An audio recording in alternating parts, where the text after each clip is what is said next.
Зачем купим хаос на втором?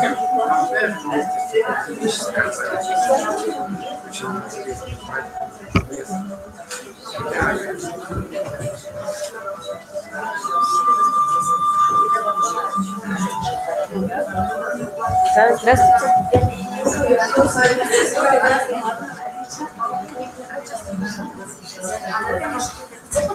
Девушки, здравствуйте. Там 20 секунд сделано, да? А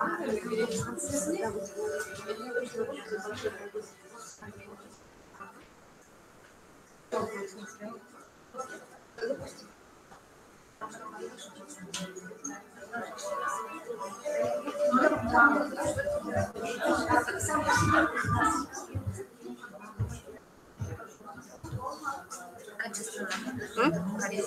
нормально, отлично. Меня кто-то смотрит?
Девушки, подскажите, оценка для мальчика. Оценка центральная. Да. 16-й. 5-й. Первый. 16-й, первый. Сколько осталось? Вторая.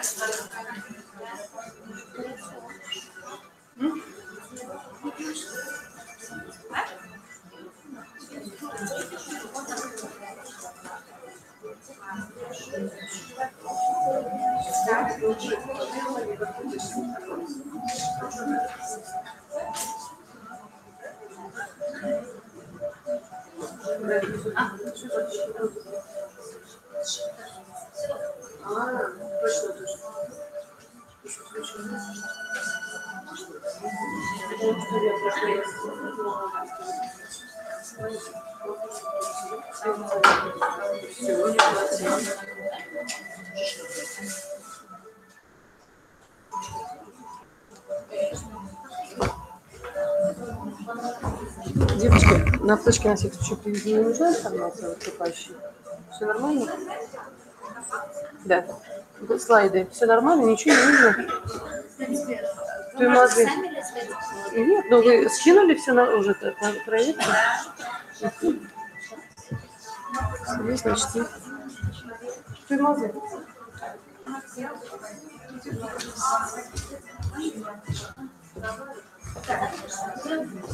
Границы сама?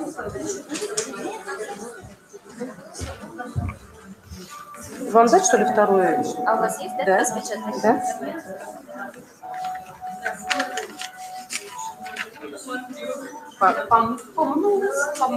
Погнулась, помялась.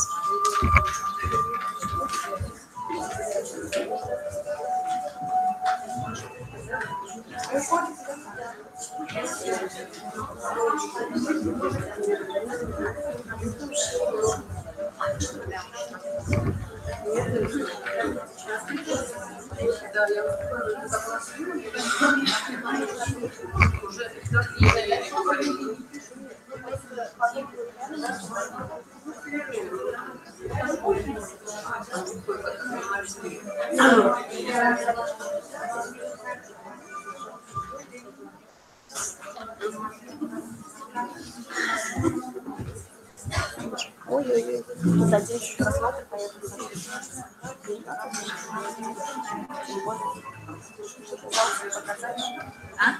Вопрос. Ладно, я шучу.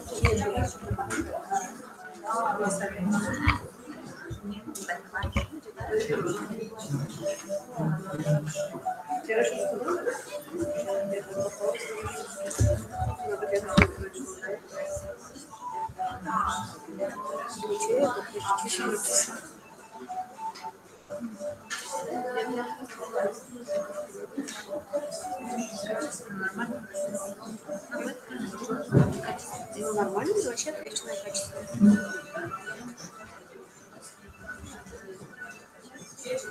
Потолок показывает. Ну все, мы доехали, все нормально. Давайте.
Девочки, извините, пожалуйста, у нас очень время ограничено после семинара.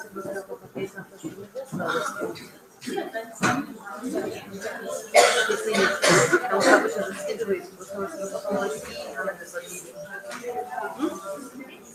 ну все, весь материал, да, что у вас обычно же бывает, у меня была очень много всего. Потому что некоторые вещи нет смысла записывать, очень посмотреть. Все, что есть, как методический материал.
Спасибо вам большое.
На камеру? Микрофон. Что сказать? Олег Иванович. Олег Иванович сказал, что все классно идет. Я сказала, что трансляция очень хорошо идет. Мы рады приветствовать тех, кто присоединился. Приходите к нам в библиотеку, мы вас всех ждем в гости. А я напоминаю, у нас проходит семинар «Мир особого ребенка».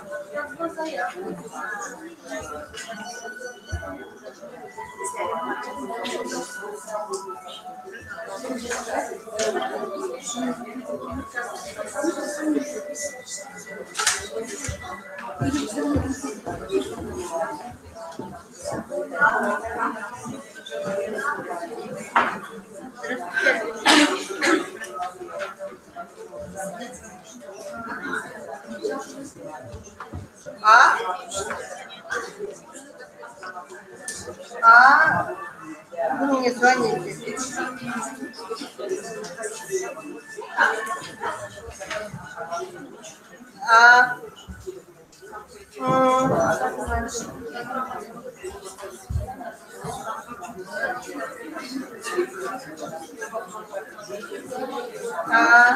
Нет, я сзади сидела, я не слышу, я поэтому пересидела. Ладно, ладно.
Блин, как лед не задели, да?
Ага, для подавших.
Это что, да?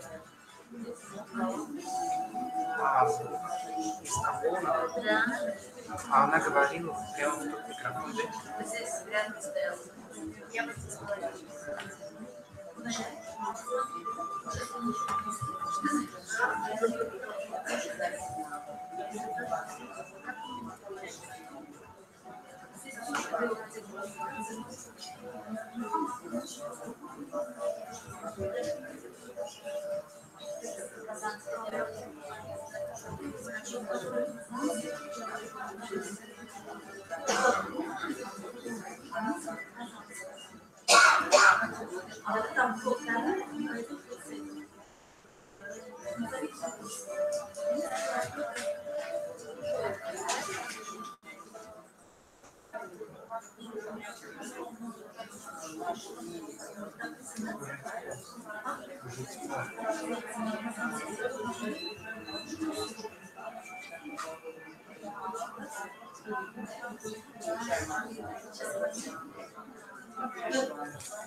Может, попробуем?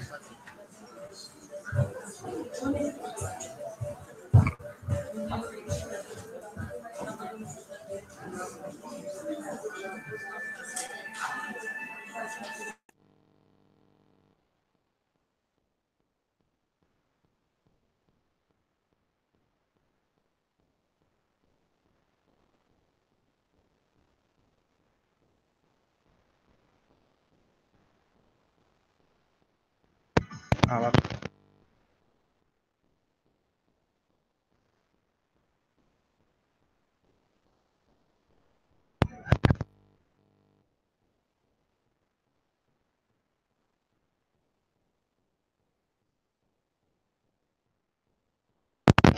Раз.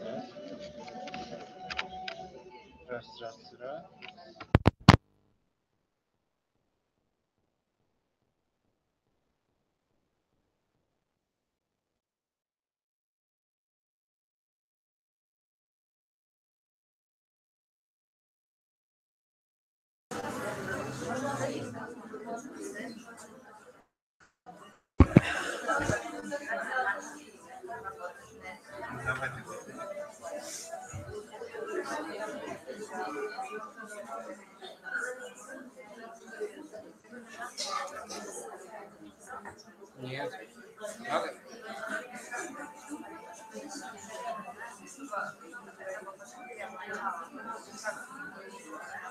Ну, именно спец. Понимаешь, посмотреть. Потому что я смотрю спец, у меня все устраивает. Я не знаю, что там.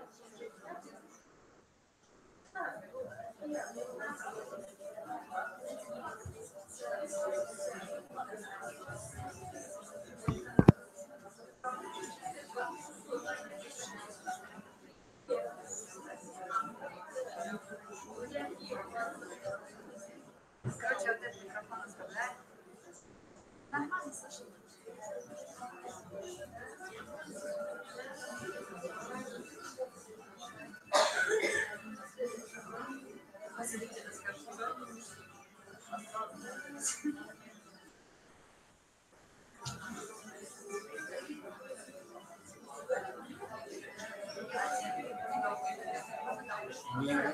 Я не вышел. Надо будет проверить. Ну да.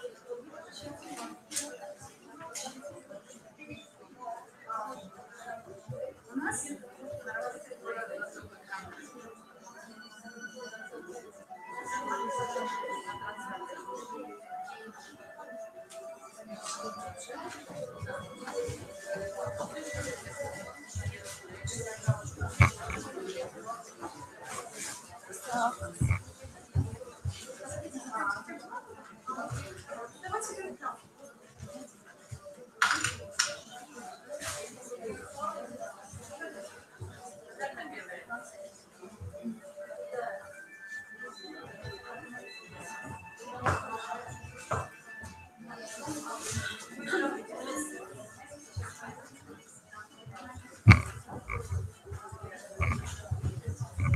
Здравствуйте, уважаемые коллеги. Извините, пожалуйста, на небольшую задержку.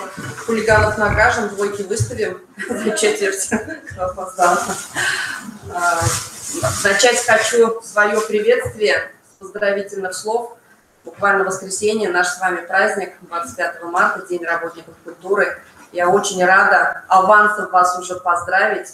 Многие из вас, может быть, завтра будут награждены своими руководителями, нашим ведомством, Министерством культуры. Я вам всем от всего сердца желаю, чтобы ваши семьи всегда были довольны вашей работой, вашим финансовым положением, чтобы у вас было удовлетворение и от работы, чтобы вы никогда не разочаровывались в культуре, чтобы, как в том году получали премии, вы стабильно их получали, чтобы наш новый президент еще на 6 лет сделал дорожную карту, мы каждый год безболезненно повышали зарплаты без сокращений, чтобы наша культура в лице наших библиотекарей, любимых библиотек процветала, чтобы мы все работали во благо нашего народа, наших посетителей.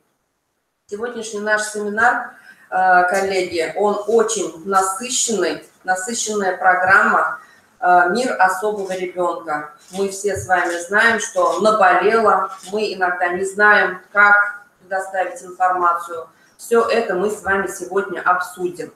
Сегодня у нас на нашем семинаре присутствуют высокие гости. Это наш куратор, главный специалист-эксперт отдела социокультурной деятельности Министерства культуры Республики Башкортостан Елена Михайловна Хоменко.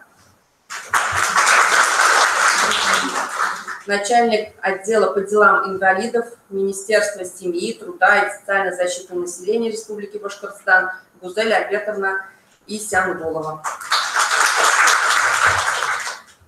Наши каждые доклады по 10 минут, будем придерживаться регламента, тем более начали попозже. Мастер-классы по 20 минут. В 11:30 вы посмотрели, наверное, программу, у нас начало кофе-брейка, всех вас приглашаем в фойе. Дальше мы в 12:00 продолжим нашу работу, будем слушать выступления, смотреть мастер-классы. В 13:20 перед нами выступят наши активные читатели, воспитанники нашей коррекционной школы для слепых и слабовидящих детей. Будет концерт. Дальше мы продолжим выступление, и в 14:10 у нас начнется круглый стол. Мы все с вами обсудим вопросы наболевшие, какие есть проблемы, предложения, идеи. Ну и после, кто зарегистрировался, пройдете в методический отдел за сертификатами. Методический отдел, где, наверное, увидели во время самостоятельной экскурсии. А сейчас я слово хочу предоставить представителю Министерства культуры Елене Михайловне Хоменко.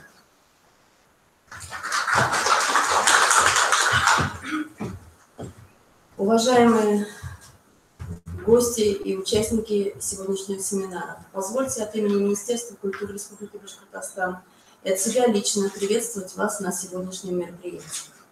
Создание комфортной культурно-образовательной среды для людей с ограниченными возможностями, особенно детей, является актуальным на сегодняшний день. Этому свидетельствует ряд нормативно-правовых актов, принятых за последнее время, как на федеральном, так и на республиканском уровне. А сегодняшний семинар, сегодняшнее наше мероприятие – яркое подтверждение этому. Следует отметить, что он проходит не первый раз на базе Башкирской республиканской специальной библиотеки для слепых. И наша государственная библиотека, библиотека для слепых, в пятерке лидеров среди специальных библиотек субъектов Российской Федерации. Здесь создана достаточно крепкая материально-техническая база для того, чтобы проводить подобные мероприятия и получать знания, навыки, умения по данному вопросу.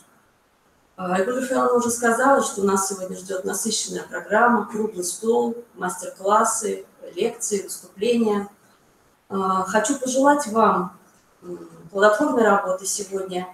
И самое главное, чтобы вы имели возможность все полученные знания сегодня применить у себя на рабочих местах. Удачи и взаимопонимания. Спасибо, Елена Михайловна. Придется вот так мне соскакивать. Было очень много желающих. Зарегистрировано было на 16 марта 82 человека. Пришлось всем звонить, отказывать. Видите, что зал не безразмерный. Но ничего, мы свои люди, друг друга поймем. Сейчас для приветственного слова и выступления слово хочу дать Гузеле Альбертовне, начальник по делам инвалидов Министерства семьи, труда и социальной защиты населения.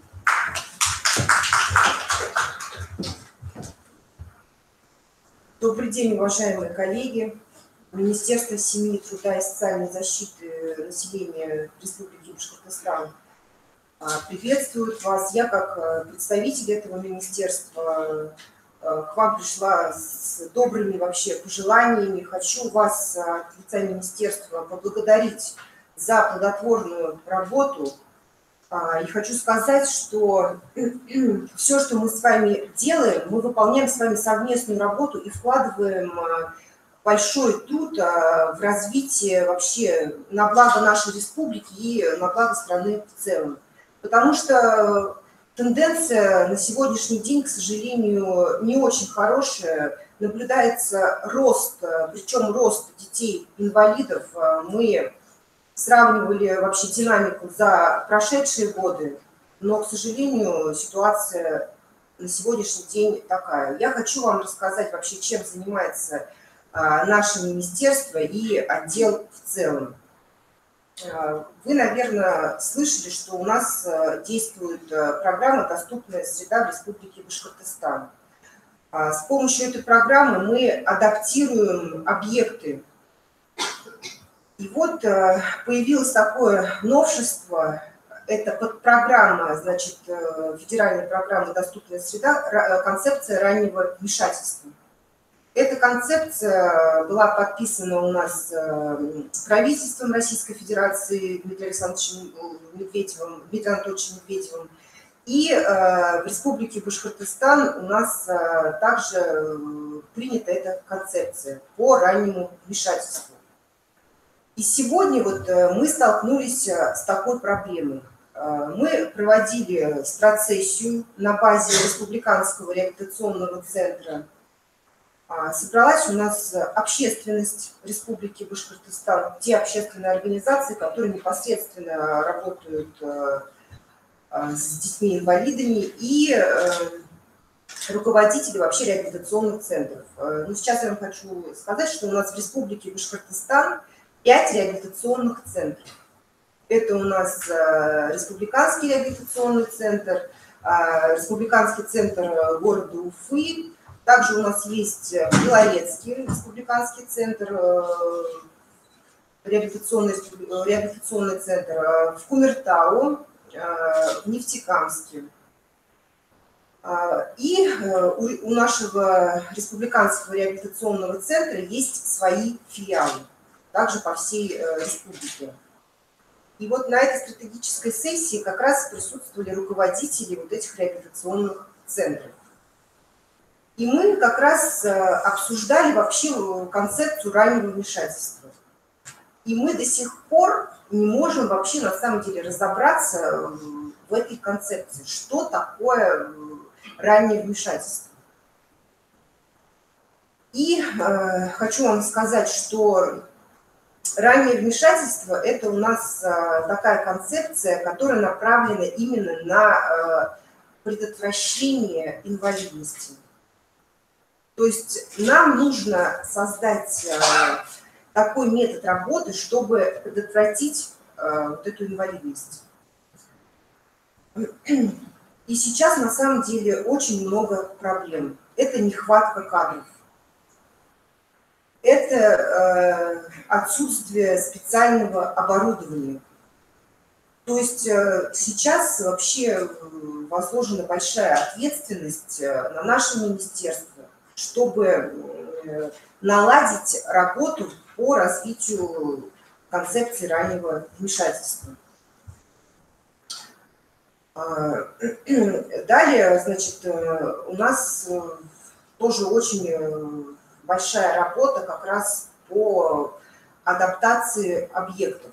Вы, наверное, слышали, что мы адаптируем объекты, но у нас остаются неадаптированные жилые помещения, то есть жилые помещения в многоквартирных домах. То есть к нам очень много поступает обращений, когда люди нам пишут, что да, вы адаптируете, значит, там больницы, там школы, но как же нам выйти вообще, если у нас не адаптировано вообще наше жилое помещение. Вот в этом тоже, конечно, у нас очень большая проблема. У нас есть 649-е постановление, по нему мы работаем. Здесь у нас по этому постановлению, конечно же, должны быть созданы комиссии как на федеральном уровне, так на региональном уровне, так и на муниципальном уровне. Сейчас у нас вообще создана в министерстве эта комиссия как раз на региональном уровне. На муниципальном уровне эти комиссии, как я знаю, тоже где-то созданы, а где-то нет, но в ближайшее время они будут созданы. И вот наша задача все-таки наладить вот эту работу. Это тоже очень важный вопрос. Ну и хочу сказать, что должно быть обязательно межведомственное взаимодействие. Если у нас не будет межведомственного взаимодействия, мы с вами не сможем наладить именно вот эту работу. Поэтому я вас хочу еще раз поблагодарить. И самое главное, хочу сказать, что я как начальник отдела по делам инвалидов, мне очень важна обратная связь. Понятно, что у нас работа чиновников построена немножко по-другому.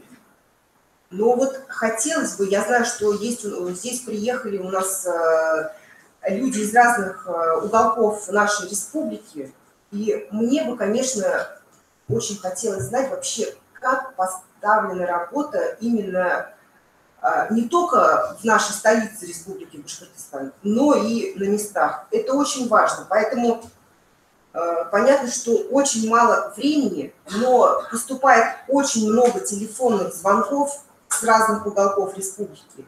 И я вот каждому человеку, который мне позвонил, уделяю достаточное количество времени, чтобы все-таки понять проблему.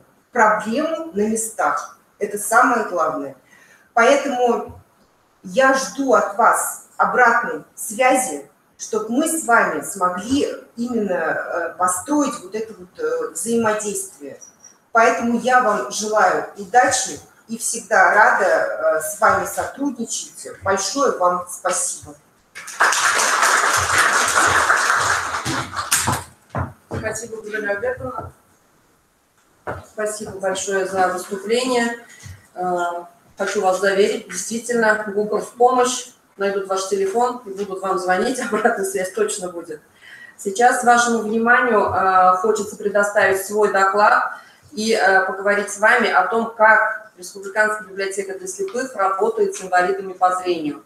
Вы прекрасно знаете, что работаем мы давно на благо наших инвалидов. 83 года уже наша библиотека старается находить взаимосвязь, взаимодействие, взаимопонимание и со своими ведомствами, и с инвалидами по зрению. Ну и вот с 2000 года уже мы являемся методическим центром для инвалидов всех категорий. У нас 50 библиотечных пунктов по республике, 3 филиала в Стерлитамаке, Белебее, Белорецке. Очень стараемся, и спасибо большое, что наше Министерство культуры это знает. И вот Елена Михайловна подчеркнула, что мы в 5 самых лучших библиотек по России. Нас на сегодня около 70 библиотек. Книжное собрание нашего обязательно нашего книжного фонда мы стараемся включать детские книги. Мы старались работать вот за весь этот период, 83-летний, да, всегда находить этих инвалидов по зрению с детского возраста и искать методы, как их обслуживать. Нашими обязательными посетителями были, конечно же, воспитанники детских садов наших коррекционных и нашей школы-интерната номер 28. Мы их приглашали на праздники, они у нас сами выступали на концертах, мы к ним выезжали с мероприятиями, но всегда нам вот этого вот всего не хватало, и мы начали искать точки соприкосновений, чем больше заинтересовать этих читателей, понимая, что и в подростковом возрасте, и потом уже, когда они станут повзрослее, они навсегда наши читатели. Всегда мы хотели их заинтересовать. Поэтому стали уже применять какие-то новые методы, искать индивидуальный подход. Началом совместной деятельности послужило создание первой комплексной книги национального просветителя Мифтахетдина Акмуллы «Мои башкиры», которую мы издавали на башкирском и русском языках, выход которой был приурочен к 175-летию автора. Эта книга включала в себя несколько носителей информации. Это укрупненный шрифт, это обязательно шрифт по Брайлю. И, конечно же, мы стараемся озвучивать аудиокниги, потому что не все владеют шрифтом Брайля. Такое издание доступно как человеку с обычным зрением, так и слабовидящему и незрячему. Обложка этой тактильной книги включала в себя башкирский орнамент, фамилию автора и заглавие книги нам вышибал один из преподавателей нашей школы-интерната. И нам показалось очень важным обязательно привлечь к созданию этой книги детей, так как стихи Акмуллы входят в программу школьного курса «Литература Башкортостана». Ребята сами очень активно участвовали в подборе произведений, выбирали для себя язык, на котором они будут читать. Школьникам показалась необычной идея непосредственного участия в создании звуковой книги, поэтому репетировали они с большим воодушевлением. Юные чтецы прекрасно справились с задачей, и теперь стихи Акмуллы в их исполнении звучат под мелодичную башкирскую музыку. Эта работа подтвердила, что для детей-инвалидов всегда принципиально важно, чтобы их понимали и воспринимали как равных, без лишней опеки и принижения их возможностей. Ну и первый опыт показал, что библиотека может и должна участвовать в развитии творческих способностей детей-инвалидов по зрению и обязательно раскрывать их потенциал в коллективной деятельности. Для реализации этой идеи была создана программа «Преодолеть ступень», которая нацелена на то, чтобы поставить ребенка выше его отдельных недостатков, увидеть и оценить в нем индивидуальные черты. Именно такая творческая работа может стать источником укрепления здоровья ребенка. Она показывает ему способ выражения его способностей и раскрытия личности. И в конечном итоге, конечно же, отвечает совместным целям и задачам нашей деятельности. Для познания мира незрячему ребенку необходимы книги с рельефно-графическими, выпуклыми рисунками, которые может прочитать руками. С 2012 года как раз-таки библиотекой выпускаются серии брайлевских пособий рельефно-графическими рисунками «Башкортостан на кончиках пальцев». Всем большое спасибо, ЦБС. Вы активно закупаете у нас эти книги, чтобы обслуживать инвалидов по зрению с детства. Эти книги используются в качестве пособий в школе-интернате для слепых и слабовидящих детей по изучению регионального компонента. Ну и с гордостью могу сказать, что наша библиотека стала победителем республиканского конкурса «Лучшие товары Башкортостана 2016». Мы с 2014 года принимаем участие в этом конкурсе, в этом году тоже подали в номинации «Услуги населения» вот за выпуск именно этой серии. И все же эта работа, хотя и была важна, не решала проблему создания комфортной среды для маленьких читателей, так как она не носила системного характера. Требовался иной подход, который позволил бы по-новому взглянуть на отношения нашей библиотеки и ребенка-инвалида. Для часов общения, снятия психологической нагрузки требовалось создание особой среды, что изменило бы духовно-нравственный микроклимат библиотеки и повысило у особых детей творческие возможности. В 2012 году наша библиотека получила грант президента республики на реализацию проекта «Дети разные важны» по устройству комнаты психологической разгрузки для детей с ограничениями в жизнедеятельности. И целью этого проекта стало создание доступной среды для инвалидов с применением новых форм и технологий. На эти средства мы смогли оборудовать комнату психологической разгрузки, сделали ее как сенсорную. Она невелика, но содержит большую часть необходимого оборудования. Если вы проходили самостоятельную экскурсию, наверное, обратили внимание, пофотографировали и взяли к себе в работу, в практику. Были приобретены также дидактические панно, сухой душ, релаксирующая сухая ванна, комплект развивающих игр для ленточного стола, сенсорный коврик, кукольный театр, ну и многое другое. И по фотографиям можете знать, да, и на сайте у нас можете пронаблюдать, что это не для красивого интерьера все куплено, это все применяется, и у нас есть свои посетители и любители этой комнаты. Следующим этапом стало создание в 2013 году детского центра, который призван координировать библиотерапевтическую деятельность по развитию особого ребенка и его адаптацию в обществе. И здесь уже в детский центр входили сенсорная комната, а также часть отдела организации досуга. Вот лишь несколько задач, которые предстоит решать новому подразделению БРСПС, и решаются. Использование интерактивных форм и методов для продвижения книги и чтения среди детей с ограниченными возможностями здоровья. Участие в реализации программ социально-психологической реабилитации, которые будут способствовать интеграции детей-инвалидов в общество. Осуществление практической психолого-педагогической работы с данной категорией детей по стимуляции и активизации познавательной деятельности, их реабилитации и социализации. Реализация практического и методического направления в работе с родителями детей-инвалидов по обучению их методам психолого-педагогического общения. То есть, коллеги, тоже обратите внимание, обращая на обслуживание детей-инвалидов внимание, да, никогда не забываем про родителей, что для них тоже должна быть социокультурная реабилитация, они тоже должны понимать, чем вы занимаетесь, и в том же направлении продолжать работу по реабилитации детей. Установление партнерских отношений с организациями, профессионально занимающимися решением вопроса обучения и социальной реабилитации детей с ограниченными возможностями здоровья.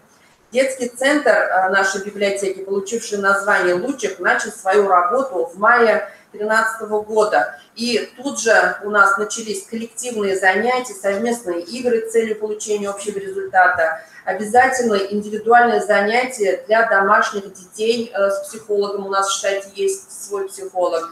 Создание рукодельных, тактильных книг, знакомство читателей с работой на компьютере, цикл кинопросмотров «Расскажите мне кино» с тифлокомментариями.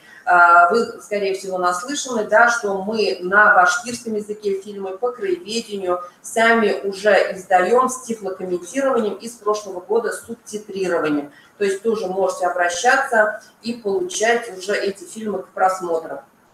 Обязательно у нас цикл литературных встреч с башкирскими писателями. Куклы, приемы кукольного театра с целью раскрытия творческих способностей. Республиканские конкурсы творчества детей с ограниченными возможностями здоровья по актуальным темам. Обязательные мероприятия совместно с вами. Вот очень любим мы телемосты с Нефтекамском, Белетвеевским районом. У нас проходят сеансы онлайн-викторин между учащимися школы-интерната 28 и Нефтекамской специальной школы-интернат номер 7. Ежегодно совместно с Центральной избирательной комиссией нашей республики мы проводим конкурсы, викторины по вопросам избирательного права и избирательного процесса среди граждан с ограниченными физическими возможностями, в том числе и нашей школы. Не думайте, что вот сейчас я перед вами отчитываюсь. Я вам показываю форму работы, которую вы можете использовать и для себя на местах. И обязательно себе это записывайте, включайте в план, обязательно привлекайте вот даже Центральную избирательную комиссию. То есть ищите себе сотрудников, и о вас будут много знать. Ежегодно, начиная с 2006 года, мы при финансовой поддержке Министерства культуры проводим республиканские конкурсы детского творчества. В каждом конкурсе представлено несколько номинаций. Дети с ограничениями жизнедеятельности, здоровья нам представляют творческие работы, рисунки, прикладное творчество, тактильные книги, литературное творчество, электронные ресурсы. Уверена, сейчас в зале есть участники этого конкурса, да, кураторы нашего конкурса. Спасибо вам огромное за то, что вы помогаете нам реабилитировать и социализировать детей. 4 декабря 2017 года в нашей библиотеке как раз-таки прошла церемония награждения победителей нашего конкурса «Открываем мир природы» по сказкам и легендам башкирского народа. Номинации, как вы помните, был «Экологический сундучок», «Прикоснись к чуду», «Моя любимая сказка». Всего в конкурсе приняло участие 145 детей в возрасте от 7 до 18 лет. Приняло участие 38 муниципальных образований республики. Но и отдельным призом за яркую содержательную работу телеканал «Тамыр» наградил участников конкурса из Аскинского района. Был пластилиновый мультфильм «Заяц в гостях у медведя». Здесь, уважаемые коллеги, хочется подчеркнуть, вы, когда получаете наше положение о конкурсе, обратите внимание, у себя вы обязательно должны проводить первый тур конкурса.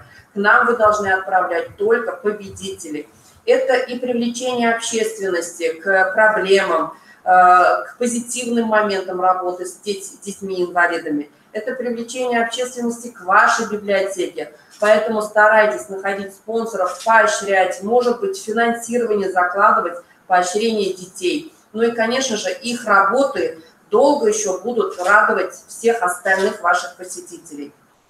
Ежегодно наш фонд пополняется тактильными рукодельными книгами, как раз которые остаются вот после конкурса. Да, мы потом их отправляем по республике, они у нас путешествуют, показывают нашей республике детям-инвалидам, какие они должны быть. Ну и мы сами делаем тактильные книги.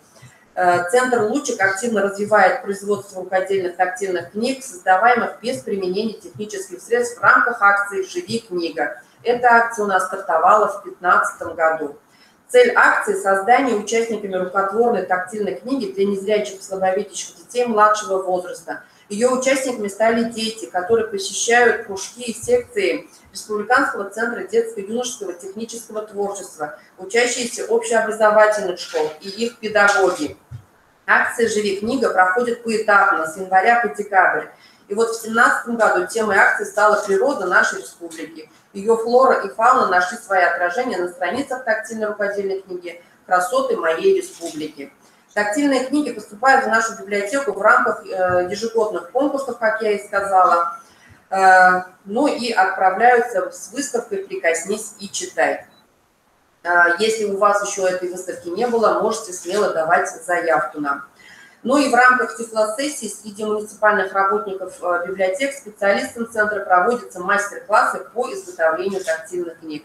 Наши специалисты, кто уже проходил эти мастер-классы, знают наш стерлитамакский филиал, единственную модельную специализированную библиотеку в России, которая очень умело, зная все нормы, ГОСТы, научит вас издавать эти книги. Вот как раз-таки Нефтекамский наш библиотечный пункт, да, там обучался и издают сейчас тактильные книги.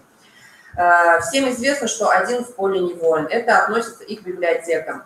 Результат можно иногда увидеть лишь при совместных действиях, как библиотек, так и других учреждений. Поэтому у специальной библиотеки много партнеров среди образовательных учреждений, общественных и книготорговых организаций. В декабре 2017 года при обществе слепых создан клуб владельцев собак-проводников «Пахтернак». В феврале этого года в Уфимской коррекционной школе-интернат номер 28 прошла встреча под знаком собаки с членами клуба «Пахтернак» и их питомцами. Организаторами данной встречи выступила наша библиотека и клуб владельцев собак-проводников. Уфимская районная ветеринарная станция, волонтерский центр БГПО имени Акмуллы. Воспитанникам школы-интерната рассказали о различных породах, профессиях собак, где ребята познакомились с 3 породами собак-поводырей: Колли, Лабрадор, Сен-Бернар. Ребята с удовольствием играли с собаками, пробовали передвигаться при помощи собак, задавали вопросы и с интересом слушали рассказы незрячих людей о собаках-поводырях. Волонтеры Башкирского государственного педагогического университета провели мастер-классы по оригами, созданию фигурок собаки из воздушных шариков.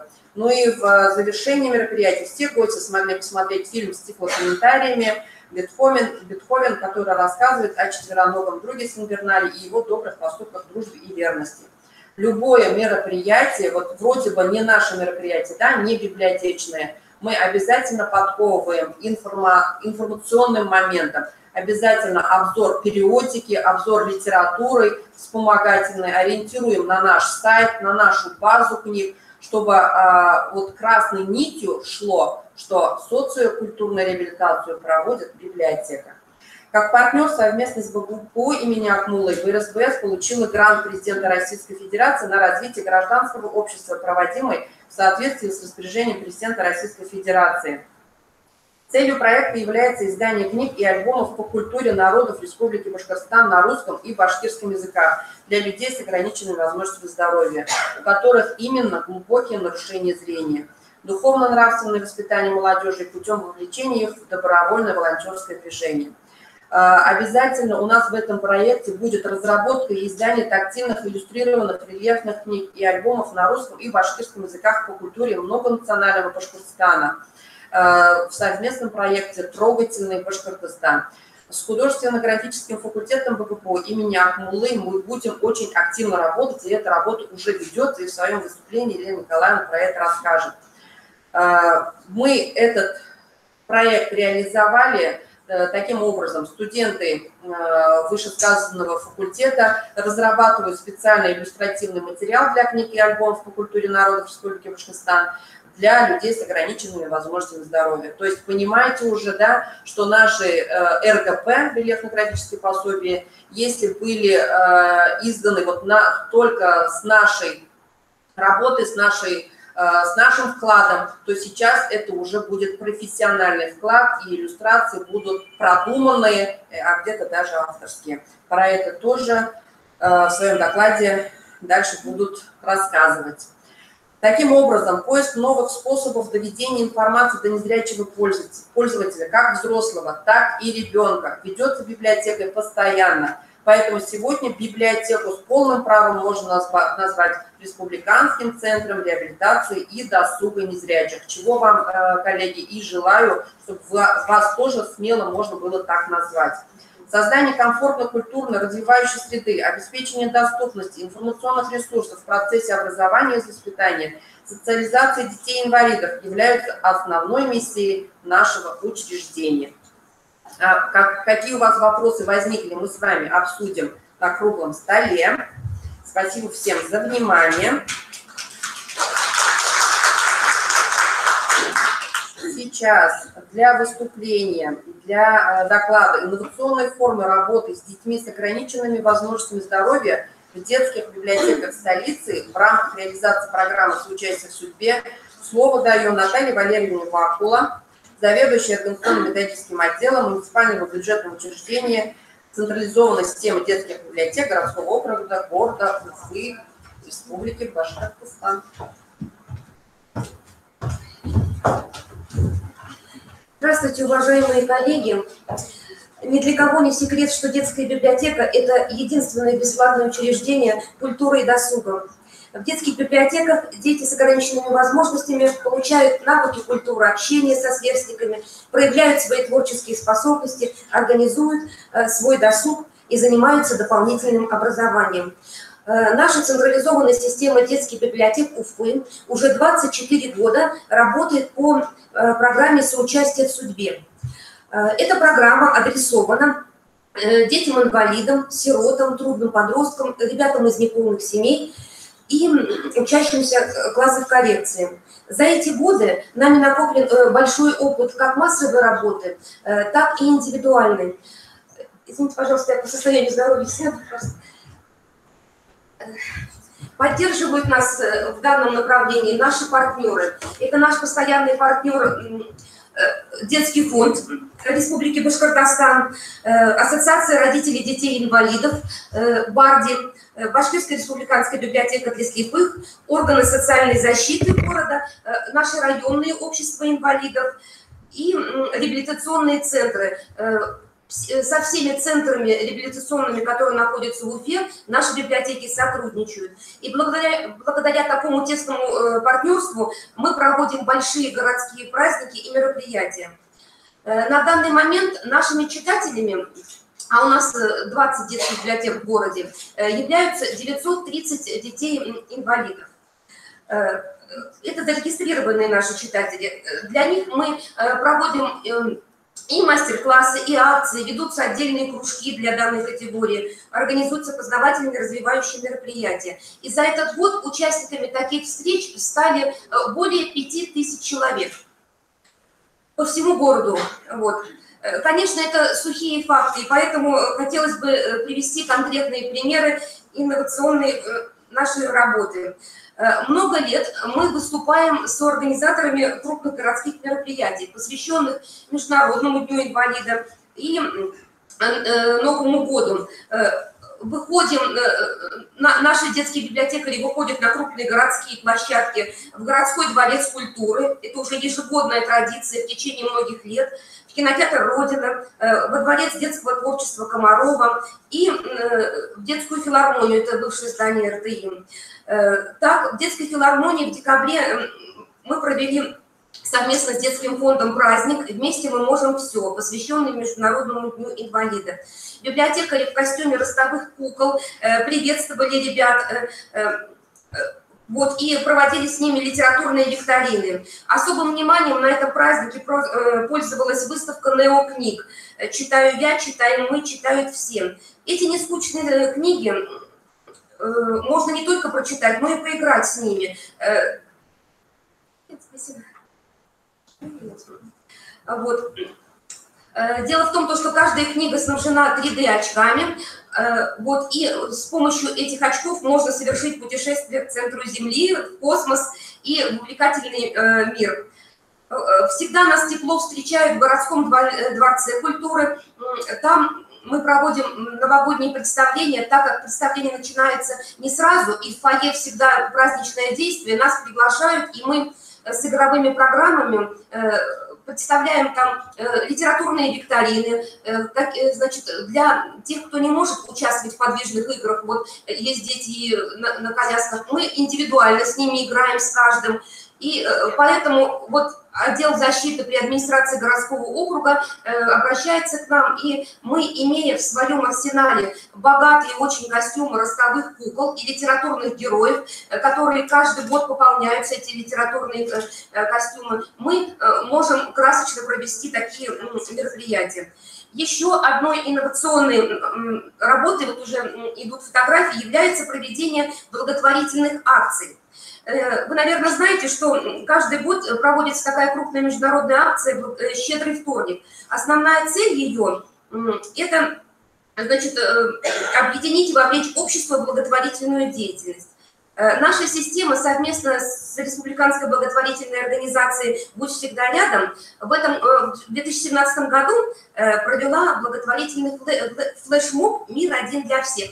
Это мероприятие состоялось в гостином дворе. Наши детские библиотеки, модельные библиотеки номер 40, 34, провели в гостином дворе мастер-классы, где делали поделки с детьми с ограниченными возможностями. Там участвовали и родители. Вот. И еще эта акция прошла в Республиканском центре реабилитационном. Там мы пришли к ребятам с праздничной программой «Будь всегда рядом»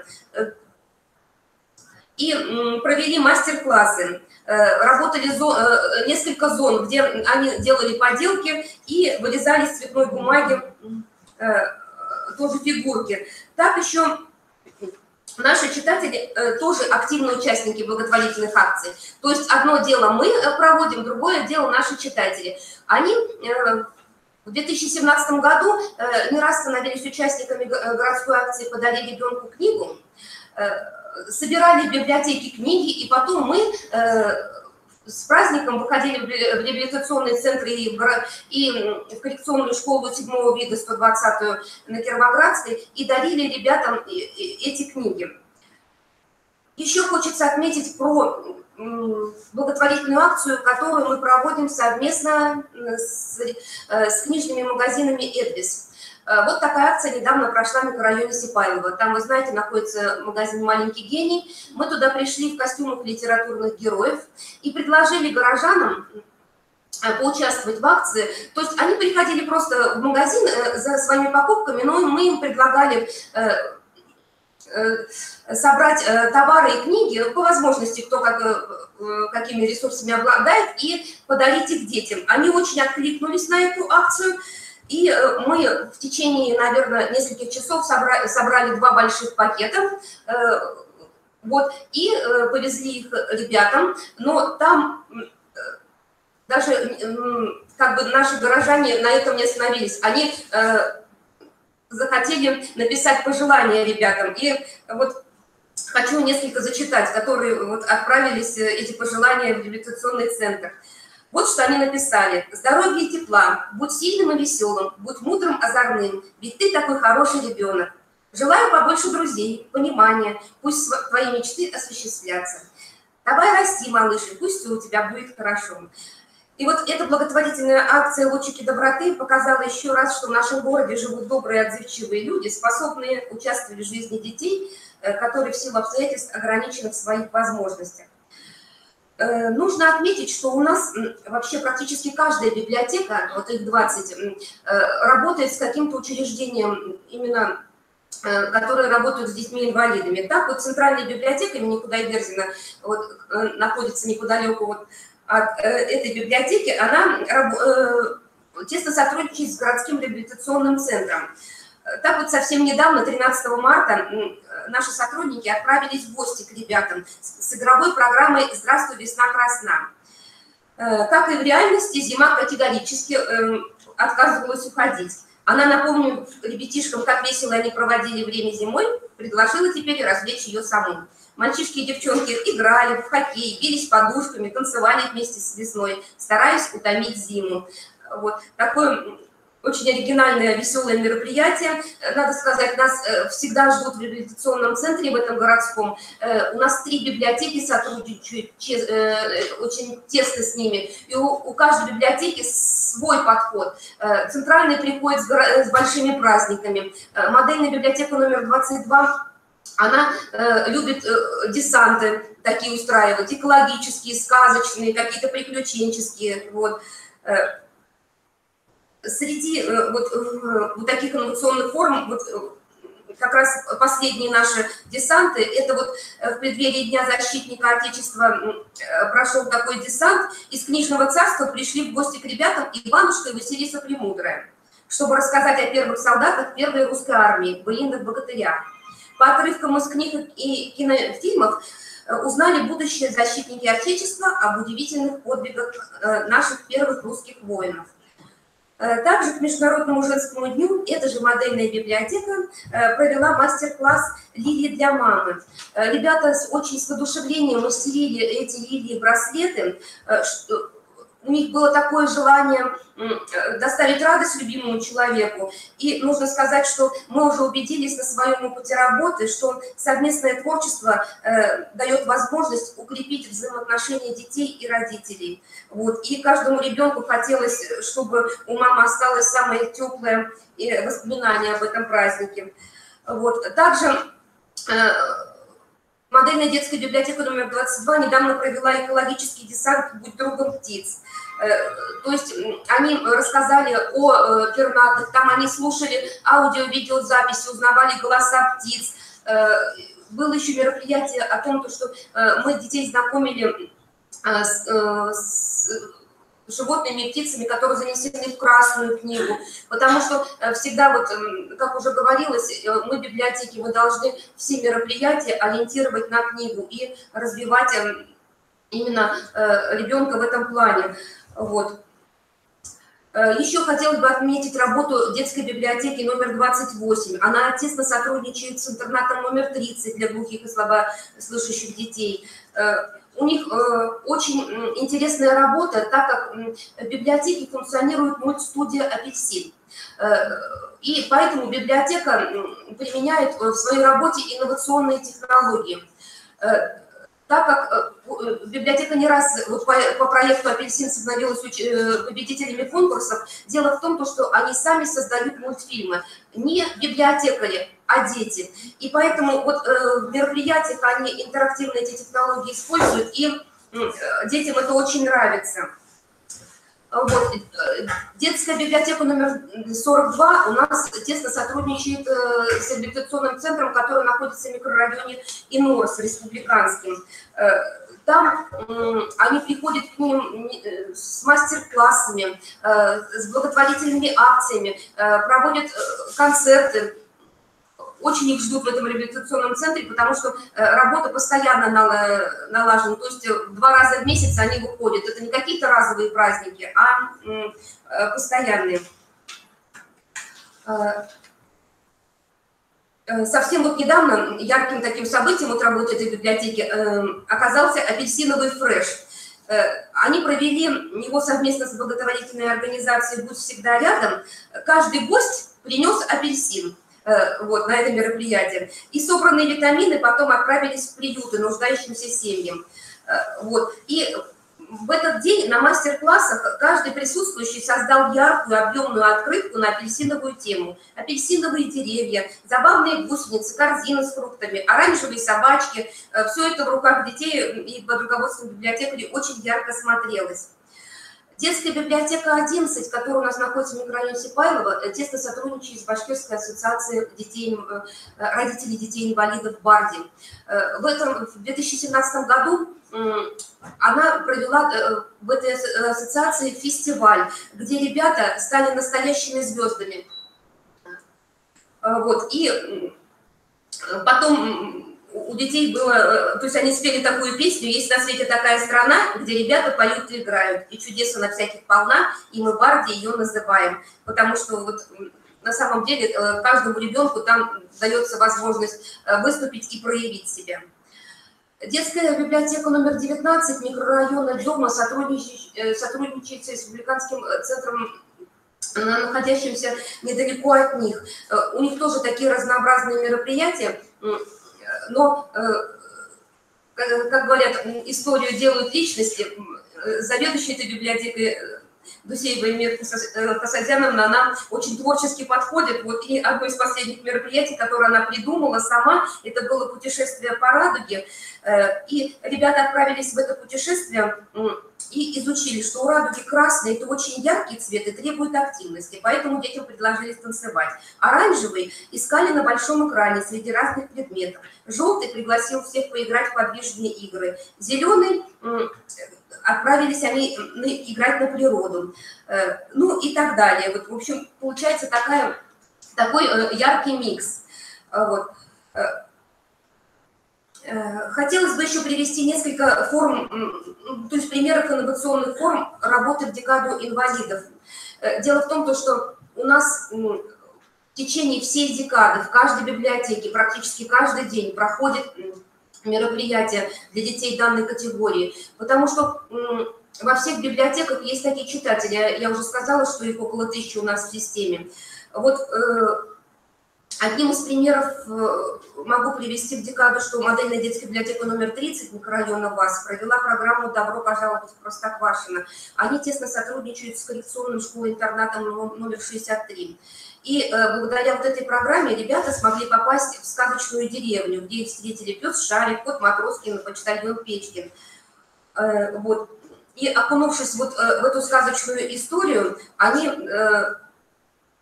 разрешили спор между Печкиным и Матроскиным, кто из них сильнее. Еще интересной формой работы является работа детской библиотеки номер 18 в Нижегородке. Вы знаете, этот микрорайон, там единственная у нас библиотека находится, и там очень активные и читатели, и родители, потому что досуговых учреждений не так много. И вот они недавно пришли на час размышлений, посвященный вот Международному дню ребенка-инвалида вот в декабре, и узнали о том, что... То есть это час размышлений, они размышляли о том, что о дружбе, о взаимопомощи, о доброте, и рассказывали нам, как они понимают слово «милосердие». Вот. И отвечая на вопрос викторины «Твори добро», ребята получили элементы пазла, из которых как бы складывали большое милосердное сердце. Вот. И ну вот каждая библиотека в декаду инвалидов, конечно, работает. Вот.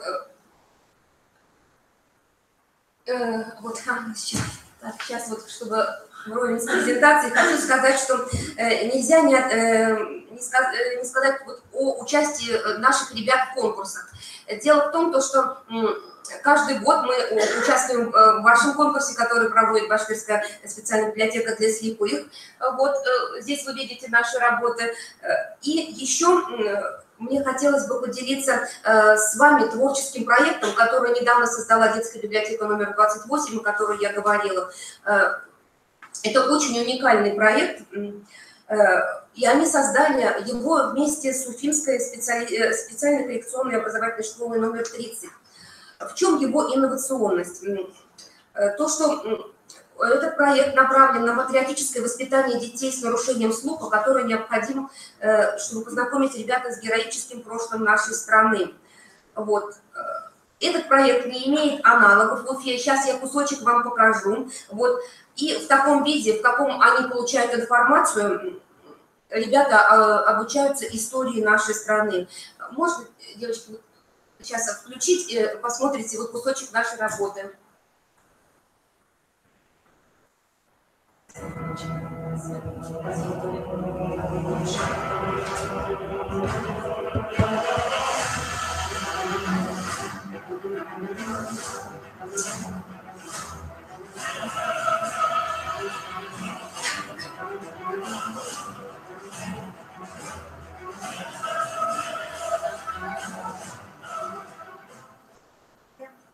Прошел кровь за родину, выстоял и победил.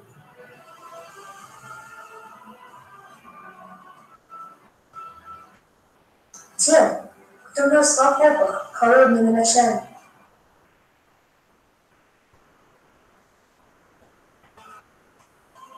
Те, кто на речных переправах шел ко дну. Те, кто на века канул безымянный в фашистском плену.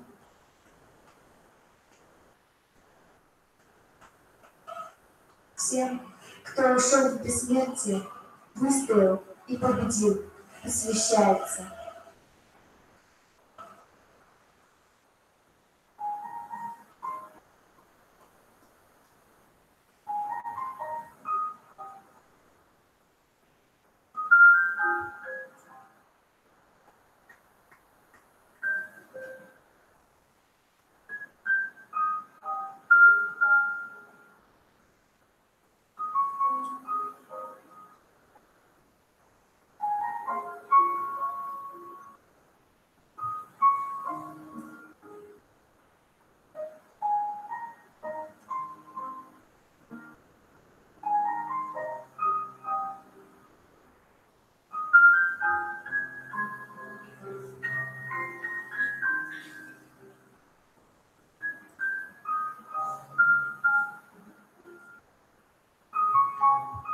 Дороги были как туман, холода, тревоги, да степной бурьян. Когда ты рассмеянный, спросите вы у тишины, нашли упашенных полей и уберется до полей. Спросите вы у тех солдат.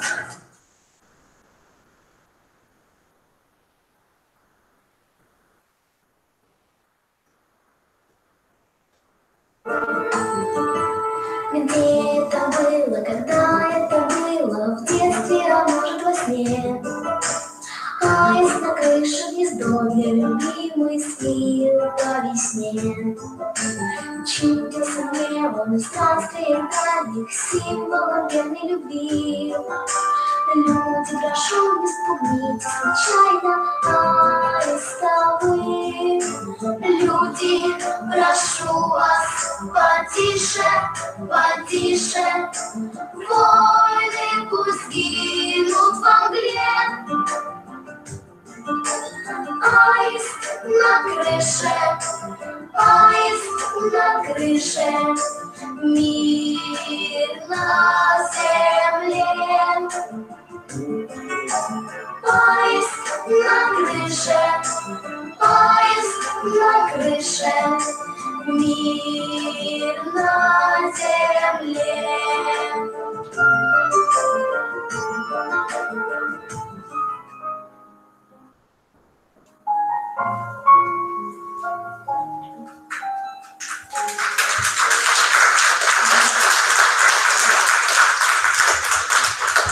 Заканчивая свое выступление, хотелось бы сказать, что в связи с усилением внимания государства и общественности к проблемам детей-инвалидов возрастает роль и престиж детской библиотеки как социального института, способного помочь детям с ограниченными возможностями.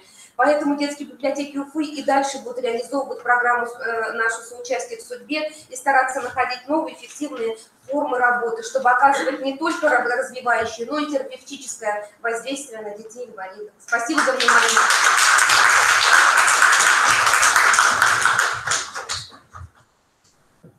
Спасибо, Наталья Валерьевна. Я думаю, всем было интересно послушать о проектной деятельности городской системы библиотек города Уфы. У них всегда они интересно работают, у них очень громкие мероприятия, резонансные на и город, и на республику, поэтому опыт ваш, спасибо, всегда интересен. А сейчас я хотела бы предоставить слово нашим гостям благотворительного образовательного фонда «Мархамат». Они проведут нам мастер-класс.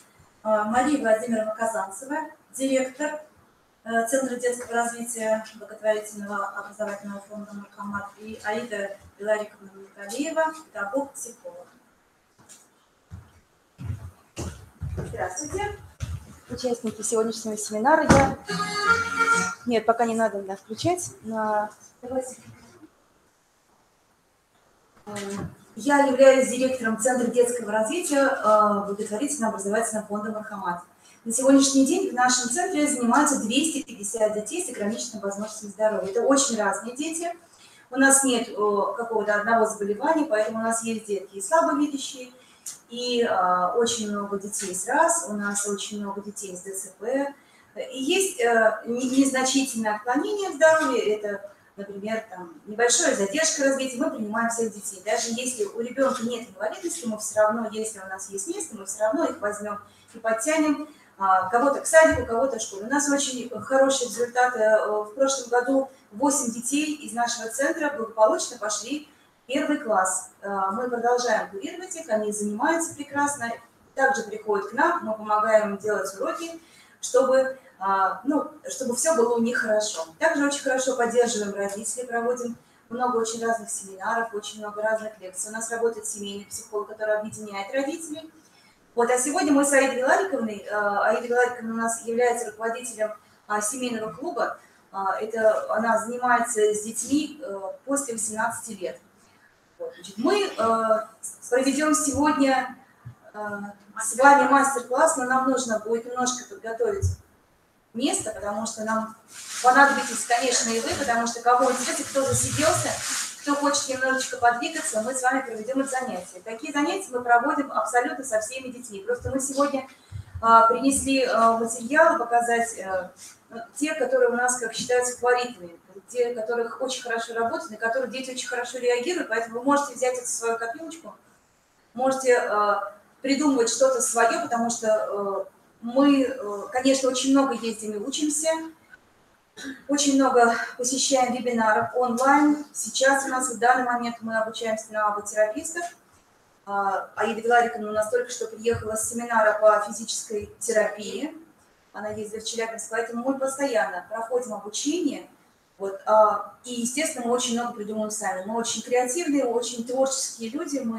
У нас прекрасный педагогический коллектив, у нас самый лучший логопед. Наверное, у каждого самый лучший логопед. У нас самые прекрасные психологи, самые замечательные дефектологи.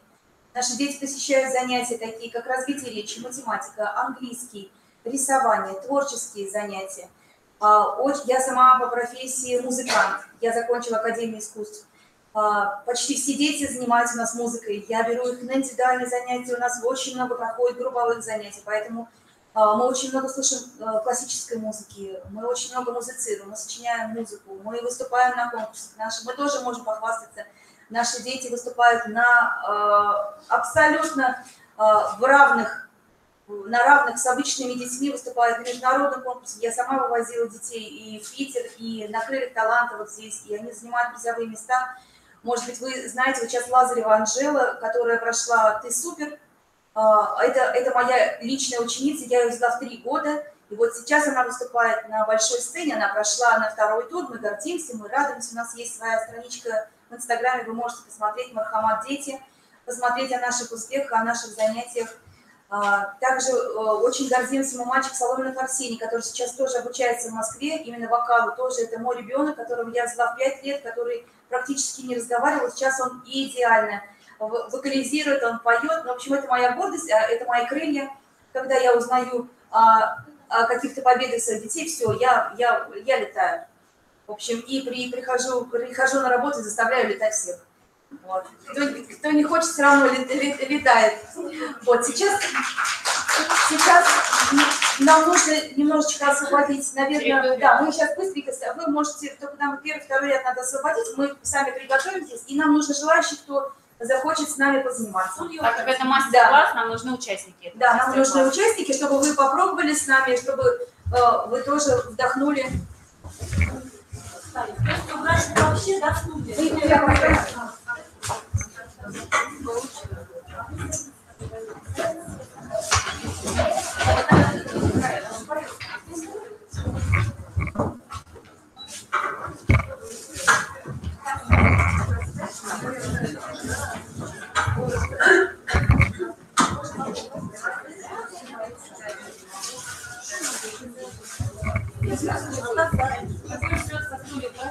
Да, мы получаем. Вы на мороз пойдемте. Кто желает, идемте вместе с нами. Хотите, мы вдвоем потанцуем, подвигаемся. Потому что это открытый мастер-класс, то есть нам нужны участники.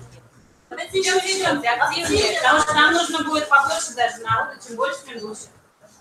Попробуйте роли детей сейчас. Каждое наше занятие начинается с приветствия. Да, то есть есть ритуал.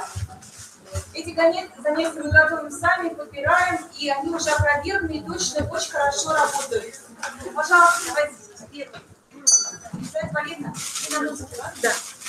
Здравствуйте. Идем по кругу направо сейчас. Вы, наверное, знаете, вы детей аутистов очень тяжело поставить в круг, но они у нас прекрасно танцуют, все хоровые, погромче, пожалуйста. Так, пойдем направо.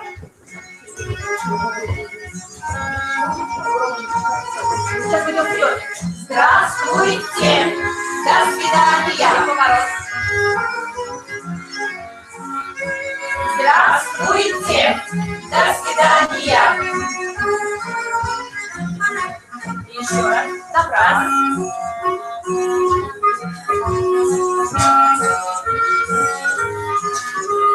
Здравствуйте! До свидания! Здравствуйте! До свидания! Сейчас мы вам покажем второй вариант. Пойдем налево. Когда дети не могут сами дружиться. Есть такие дети, например, во всех школах. Здравствуйте! До свидания! Заметьте вот так. Вперед, назад. Здравствуйте! До свидания! Налево. Мы все это повторяем очень долго. Мы с него начинаем и заканчиваем. Здравствуйте! До свидания! Здравствуйте! До свидания!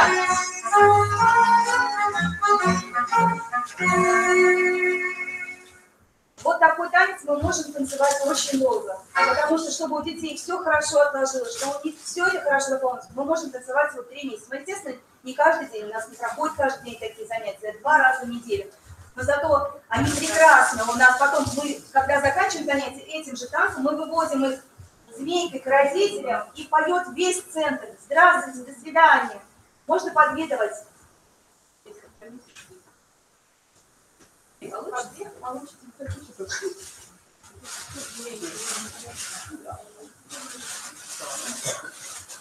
Вот такие вот метелочки.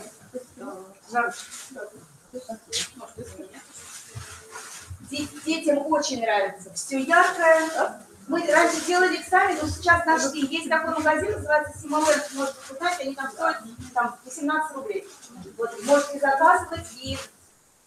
А раньше мы делали сами, и с дождиком. Вот такая. Сейчас мы слушаем внимательно мои задания. Мы сначала сделаем без музыки. Мы все соберемся в серединке. Мы поднимем наверх. Мы сделаем в стороны. И вниз. И вниз. Потом будет очень веселая музыка. Мы поворачиваемся направо и друг за другом. Мелкими шагами друг за другом идем. Потом, когда заканчивается музыкальный период, мы резко разворачиваемся и идем в другую сторону. Давайте. Наверх. Стороны. Вниз.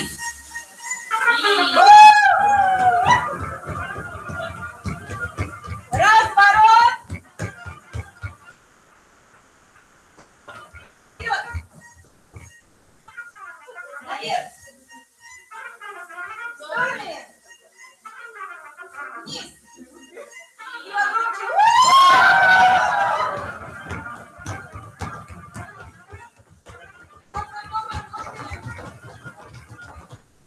Вперед! Наверх! Стороны! Вниз! Друг за другом!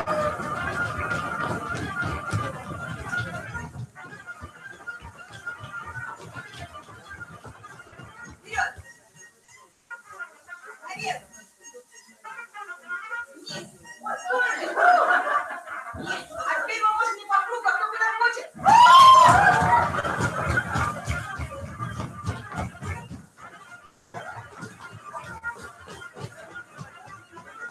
Вперед! Наверх! Стороны! Вниз! А теперь ко мне забиваем, складываем!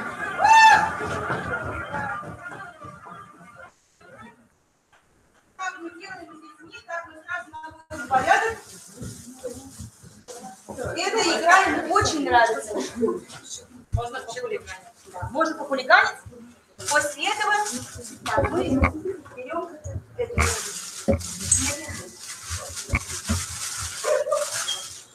Резиночка, вот такая резиночка, мы тоже сделали ее сами.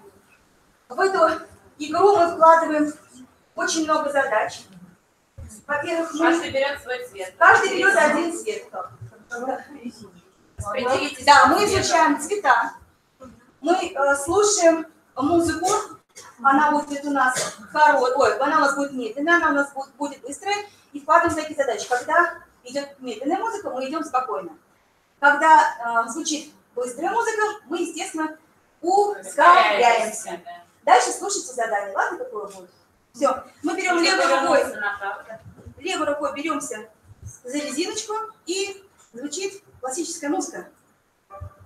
Марш. Марш. Погромче можно? А теперь музыка.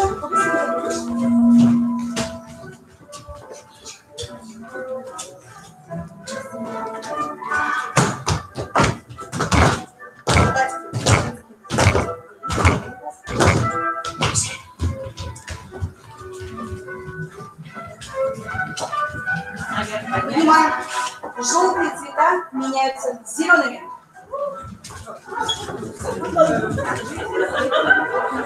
Синие меняются с желтыми. Все, пошли.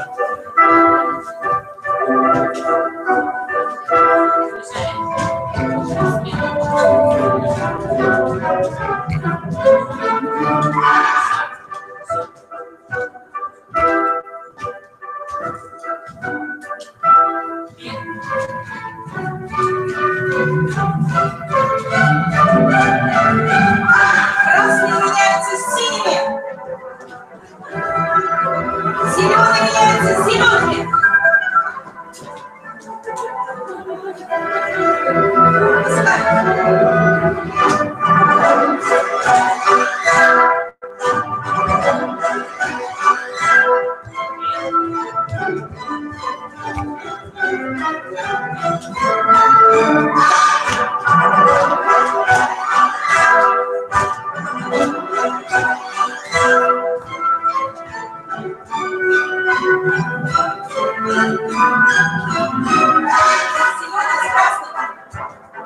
Желтые зеленым.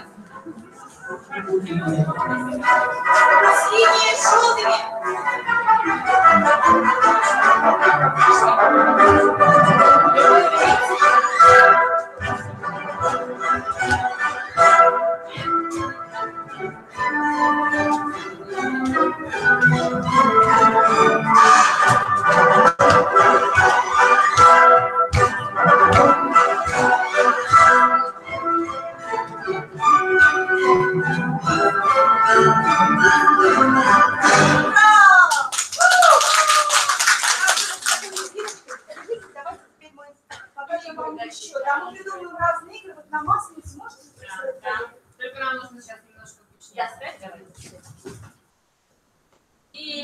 Тили, тесто, станем вместе тесно.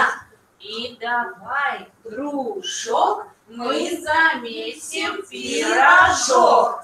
Уж мы тесто мнем, уж мы тесто жмем, пирожок мы испечем. Ай да тесто, и ему все мало места. Все растет, оно растет, скоро всех перерастет. Тили, тили, тили, бог, отпускай своего. И вот ребенок, у которого останется в руках, он попал в это тесто. Он ставит в кружочек, и потом игра продолжается. Вот такая вот игра. Что у нас дальше?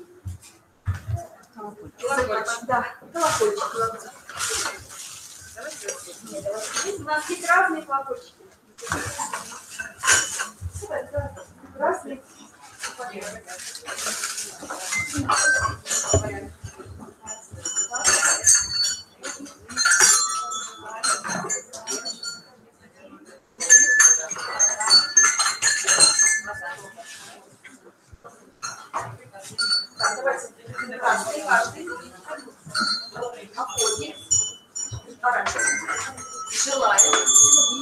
знать, где посидит казан.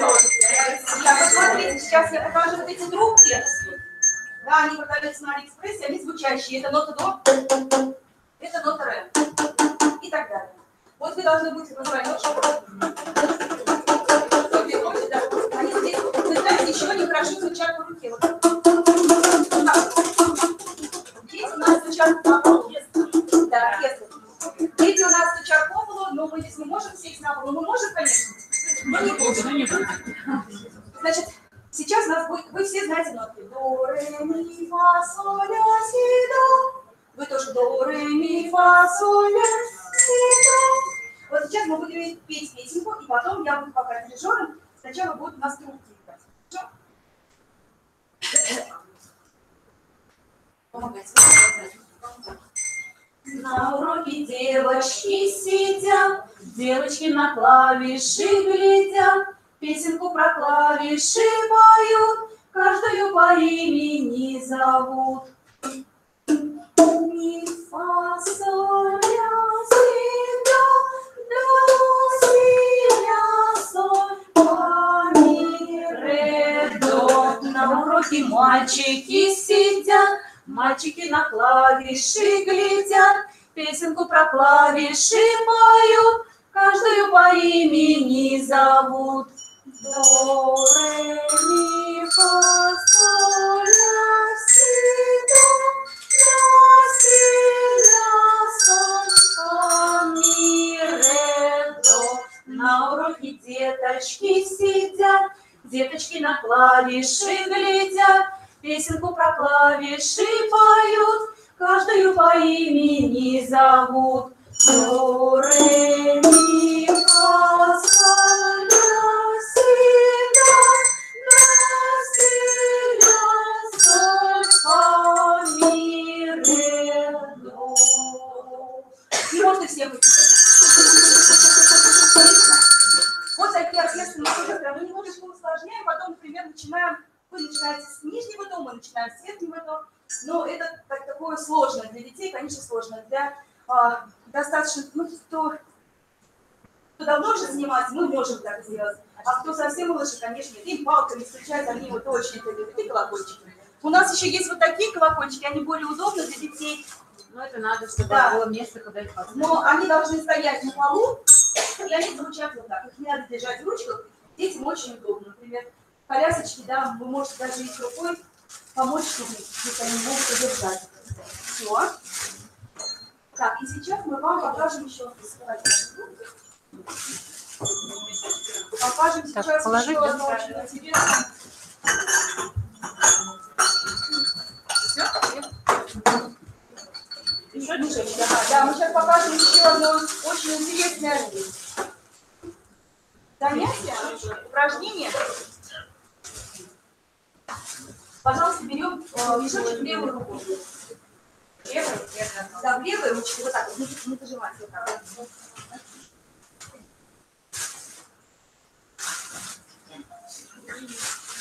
Берем в левую ручку. Сначала мы с вами попробуем без музыки. Нет, надо сказать так, чтобы мы друг друга... Да, мы близки, потому что мы будем друг другу передавать. Значит, смотрите. Сейчас вы слушаете мое задание. Мы трогаем у себя, у соседа. Нет, в другую сторону, да, у соседа. Теперь слушайте, взял, отдал. направо отдал. Давайте еще раз. Давайте еще раз.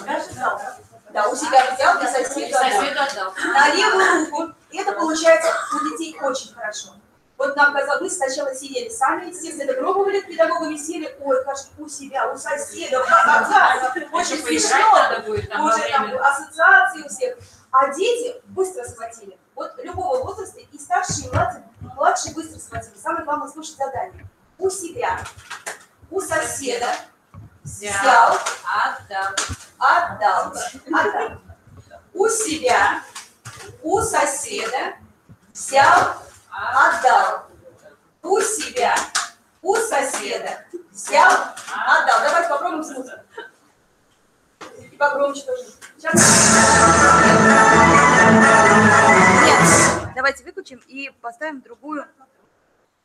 Да, музыкальная игра. У себя, у соседа взял, отдал. У себя, у соседа взял, отдал. У себя, у соседа взял, отдал. Идем, отдыхаем. Приводим в порядок нервную систему. У себя, у соседа взял, отдал. У себя, у соседа взял, отдал. У себя, у соседа взял, отдал. Отдыхаем. На левой руке у нас мешочек. У себя, у соседа взял, отдал. У себя, у соседа взял, отдал. У себя, у соседа взял, отдал. Видите, как замечательно получается, да? Берите. Все, молчим. Пританцовка. Спасибо, детям.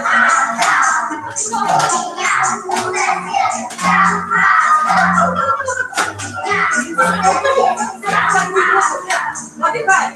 Отдыхаем. Правой рукой дотрагиваемся. Там можно усложнить, можно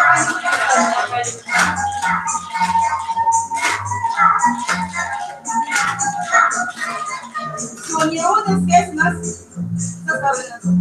Почти никто не ошибается.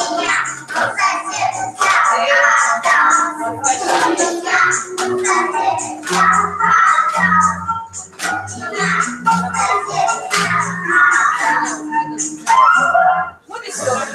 Мешочки тоже, видите, да, что мы делали сами. Туда мы положили камешки, положили что угодно. Вы можете положить все, что у нас были. У нас был большой аквариум, есть игры, еще мы положили, остались камешки, мы с вами мыли, положили и положили в мешочек. Можно, но кто это не будет так кривить. Потому что есть задание, когда мы можем просто стучать. Можно перекидывать динамики, да, мы их перекидываем. А сейчас мы тоже проведем последний, да, у нас? Кармен, да. Последний, да? Сейчас все поучаствуют. Все девочки, можете сказать спасибо большое. Мы используем в своих занятиях такое интересное направление, как вот перкуссия. Это игра на своем собственном инструменте. У нас наше тело всегда с нами. Когда у нас нет с собой музыкальных игрушек, мы играем со своим телом.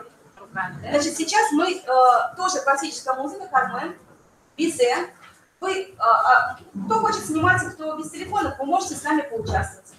Значит, мы будем с вами использовать ножки и лодыжки. Так что там сумочки берите. Видите, ноги звучат. Будет до. Теперь слушаем музыку и подключаемся.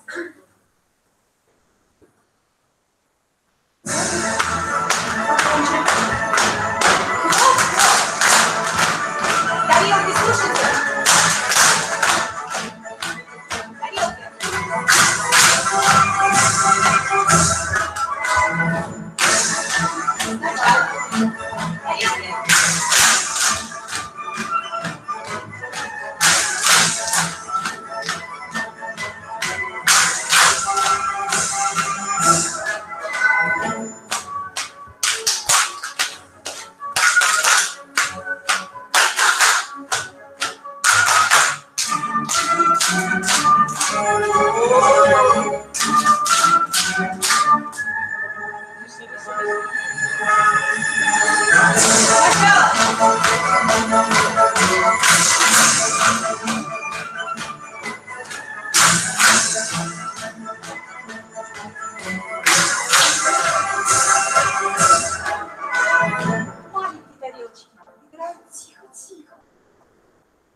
на этом наше выступление закончено. Мы вам можем показать вот еще то, что по перкуссии, но боюсь, что мы сразу с вами не сможем это сделать, но там, потому что уже подготовка. Если хотите, мы можем еще одно показать именно в боди перкуссии, если есть у нас время.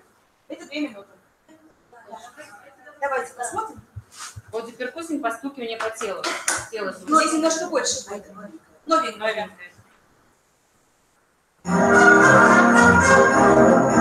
Дети обожают. Вообще-то у нас финальный номер нашего концерта. Песня.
Получаем самое большое удовольствие, дети.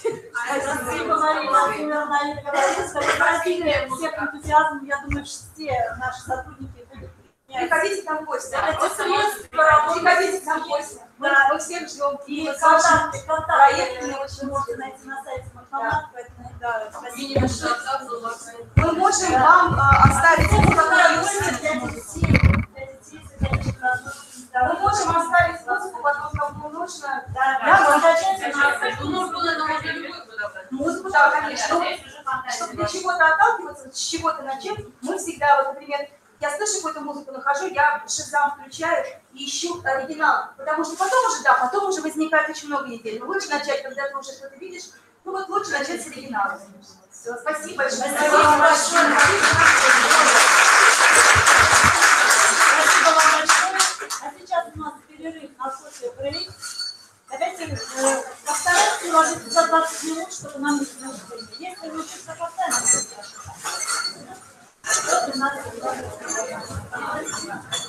мои библиотеки у нас столы на это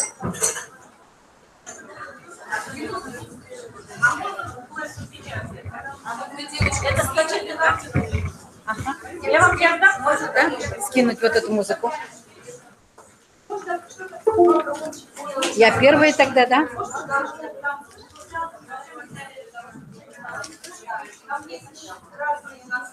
Можно? А потом мне, хорошо? Потом мне.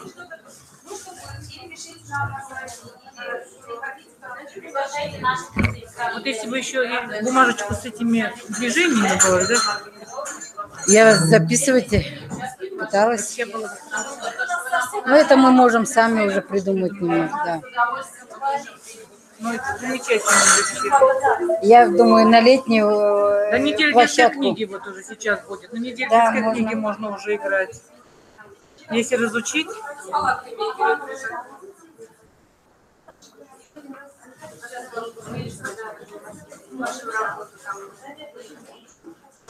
Да.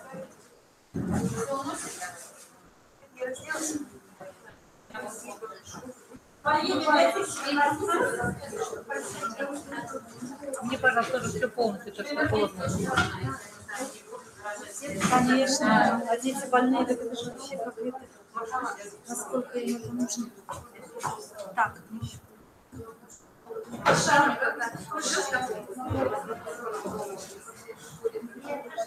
Я следующая.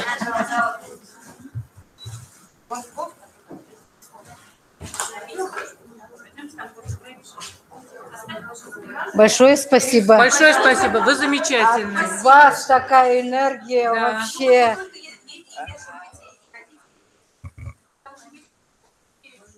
То, что мы делаем, никто в жизни нам никогда не поверит. А нам самим лучше становится. Мы сидели уже, все голова болела. А сейчас встали, позанимались, и все прошло. Дышно, потому что надо открыть все, девочки. Все, да? Вы все презентации сделали, да? Ой, спасибо. А вот сейчас будет, это еще не показывали, сейчас будет во второй части, посмотрите. Спасибо вам огромное. Вы, девочки, музыку скидываете, да? Да, все. Все скинуты. Следующий.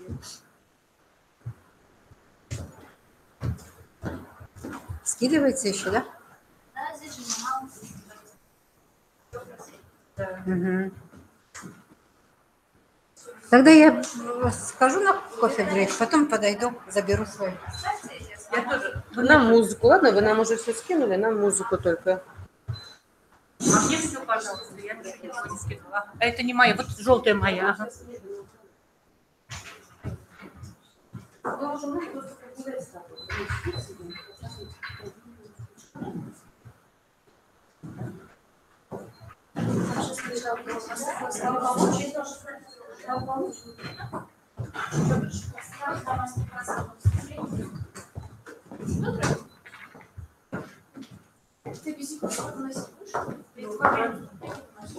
Да мне можно.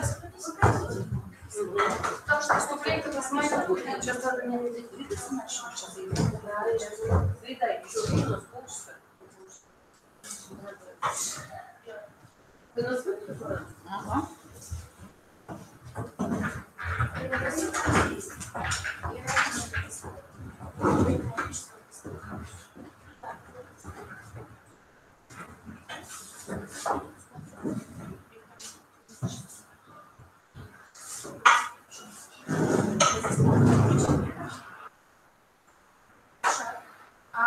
А вот здесь что?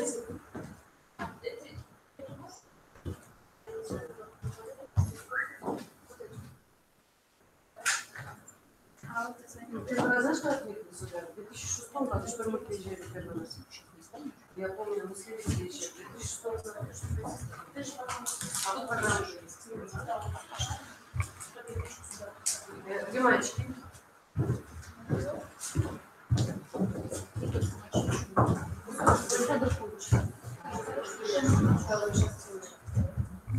Тебе фотоаппарат, а у тебя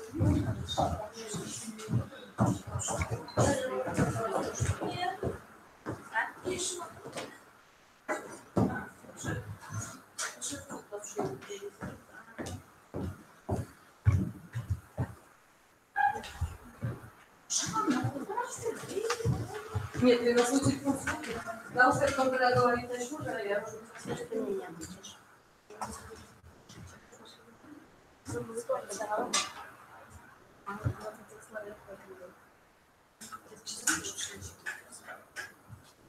Классный.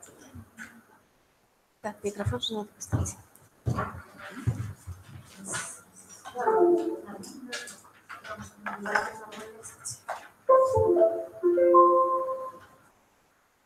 Ты прям со всех ракурсов помогла сфотографировать? Ну ладно.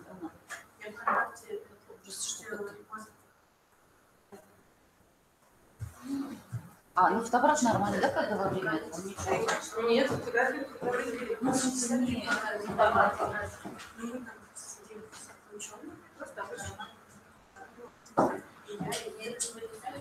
Да, сфокусируй. Ну, он хороший, он тоже кажется хороший. Квадратик легко, да, что пробовать.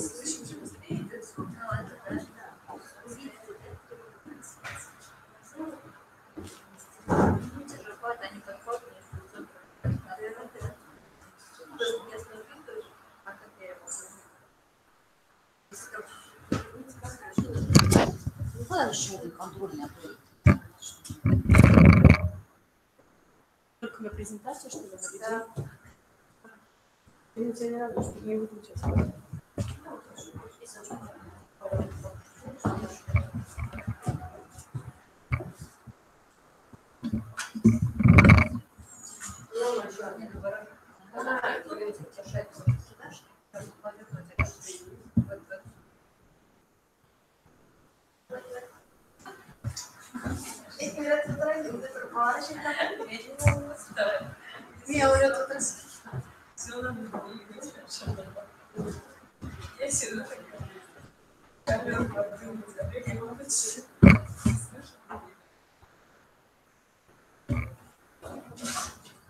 Я же порталку для слайда сделала.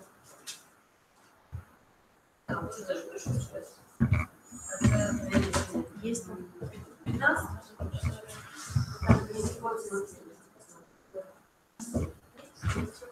В этом году же ему 15 лет уже будет? 13.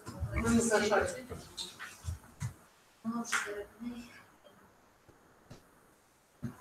А если ничего, если квадратик выше будет? Ничего страшного. Программа нужна? Я хочу вам, не знаю, кто у вас занимается книжками так активно, да? Но у нас есть одна женщина, родительница, она вяжет. Я вот там посмотрела. Она нам навязала столько кукольных театров, причем она не берет как дети, да, ну такие куклы, они же дорогие, 800 тысяч рублей. Она берет только за нитки. И у нее одна фигурка там 100 рублей. Если вы ей не понесли, то говорите, она вам бесплатно вяжет. Она вяжет, пока ее ребенок занимается цирком. Она вяжет очень много. Я могу потом опять сказать, где на сайте. Вы, например, принесете какую-то там книгу или заготовку и скажете, нам надо вот здесь вот так связать. Нам надо здесь вот так связать. Потому что она мне под каждую сказку связала буквально там лиса и горшок, сказка, да, где лиса засунула горшок, вытащить не может. Она мне и горшок связала, лиса у меня была. То есть она супер, и она очень быстро это делает. Для нее это. Поэтому вот с таким человеком я могу вас познакомить. И у нас родители бывают, да, сидят по 3 часа просто в книгах. Мы их, конечно, немножко загружаем там пособиями своими, да, но если у вас какие-то есть, которые вы можете доверить сделать, у нас резерв есть рук, они будут сидеть и делать. Да, если их еще потом сфотографировать в библиотеке повесить, там фотографии, что вот это они их руками.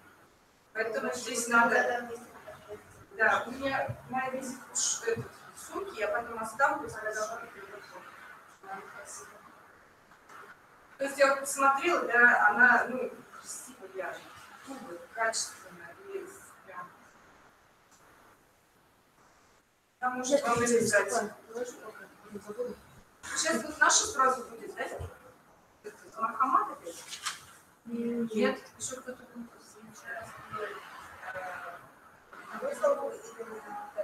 Еще 2 будут, да? Потом как раз... Да, это будет. Вот у нас, может быть, мы начнем, и слайды будут одновременно, ладно?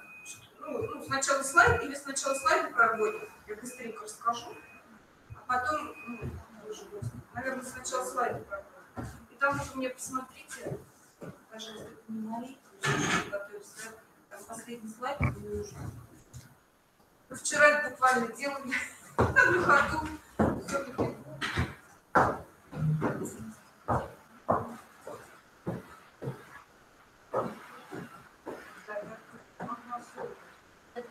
Нет, это надо уже знать, что брать.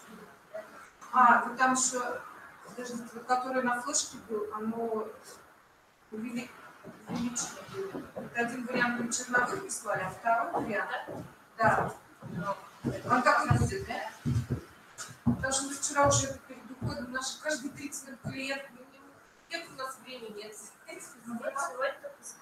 Да. Мы вчера перед уходом сделали. Да. А это... Нет, это не нужно. Это просто там.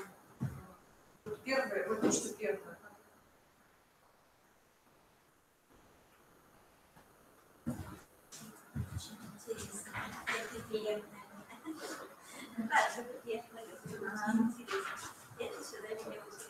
Нам уже нужно живое, нам уже вот, и, наверное, детям предлагаешь какие-то методы работы. Ну, не работают они уже, это другое поколение, они уже крутые.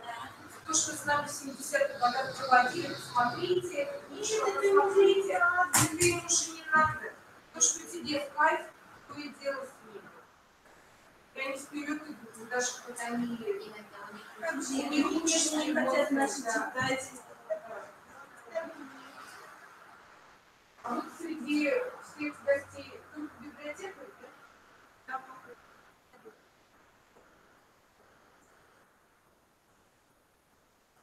Нет, это у вас очень можно перенять. Полезно. У нас же за ней делают, да, дальше. Прошу пригласить. Если самим не интересно, эмоции, если не читаешь, ребенку не будет, он же тяжелый, его надо театральный, как артист.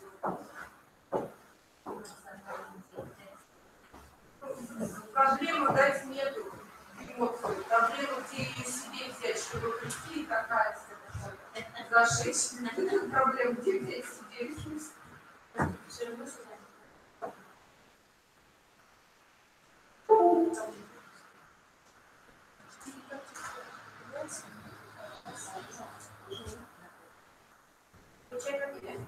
Нет, я не знаю.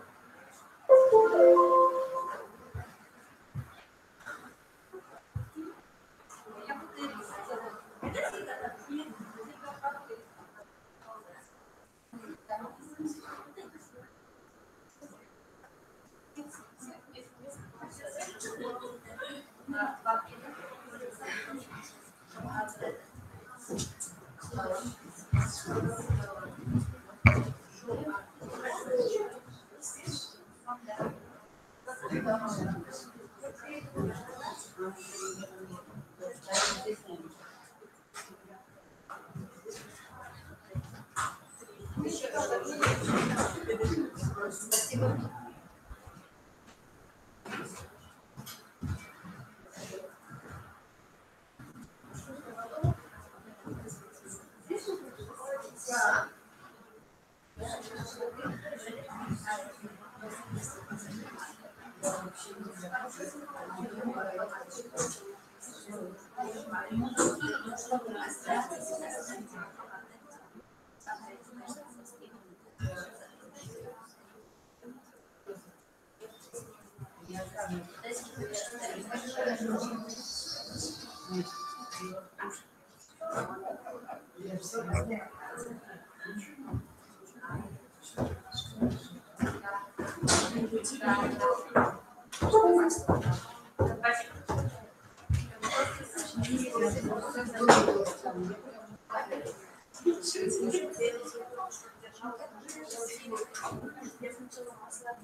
А где у вас там? Скажите, пожалуйста, вот сейчас вас проводят.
Зачем? Сейчас же еще.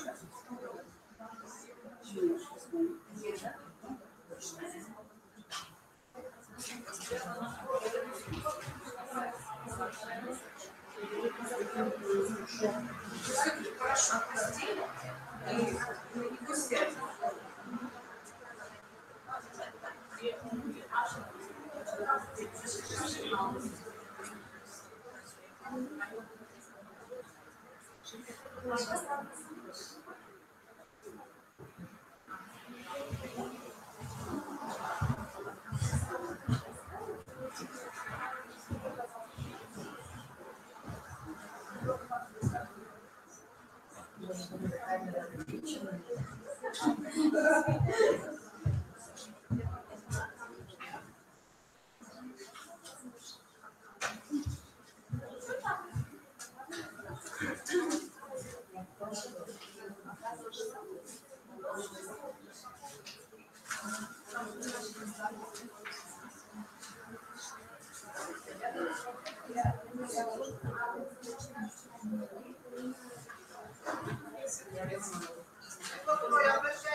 Потому что всем страшно, да, было.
Так, нормально?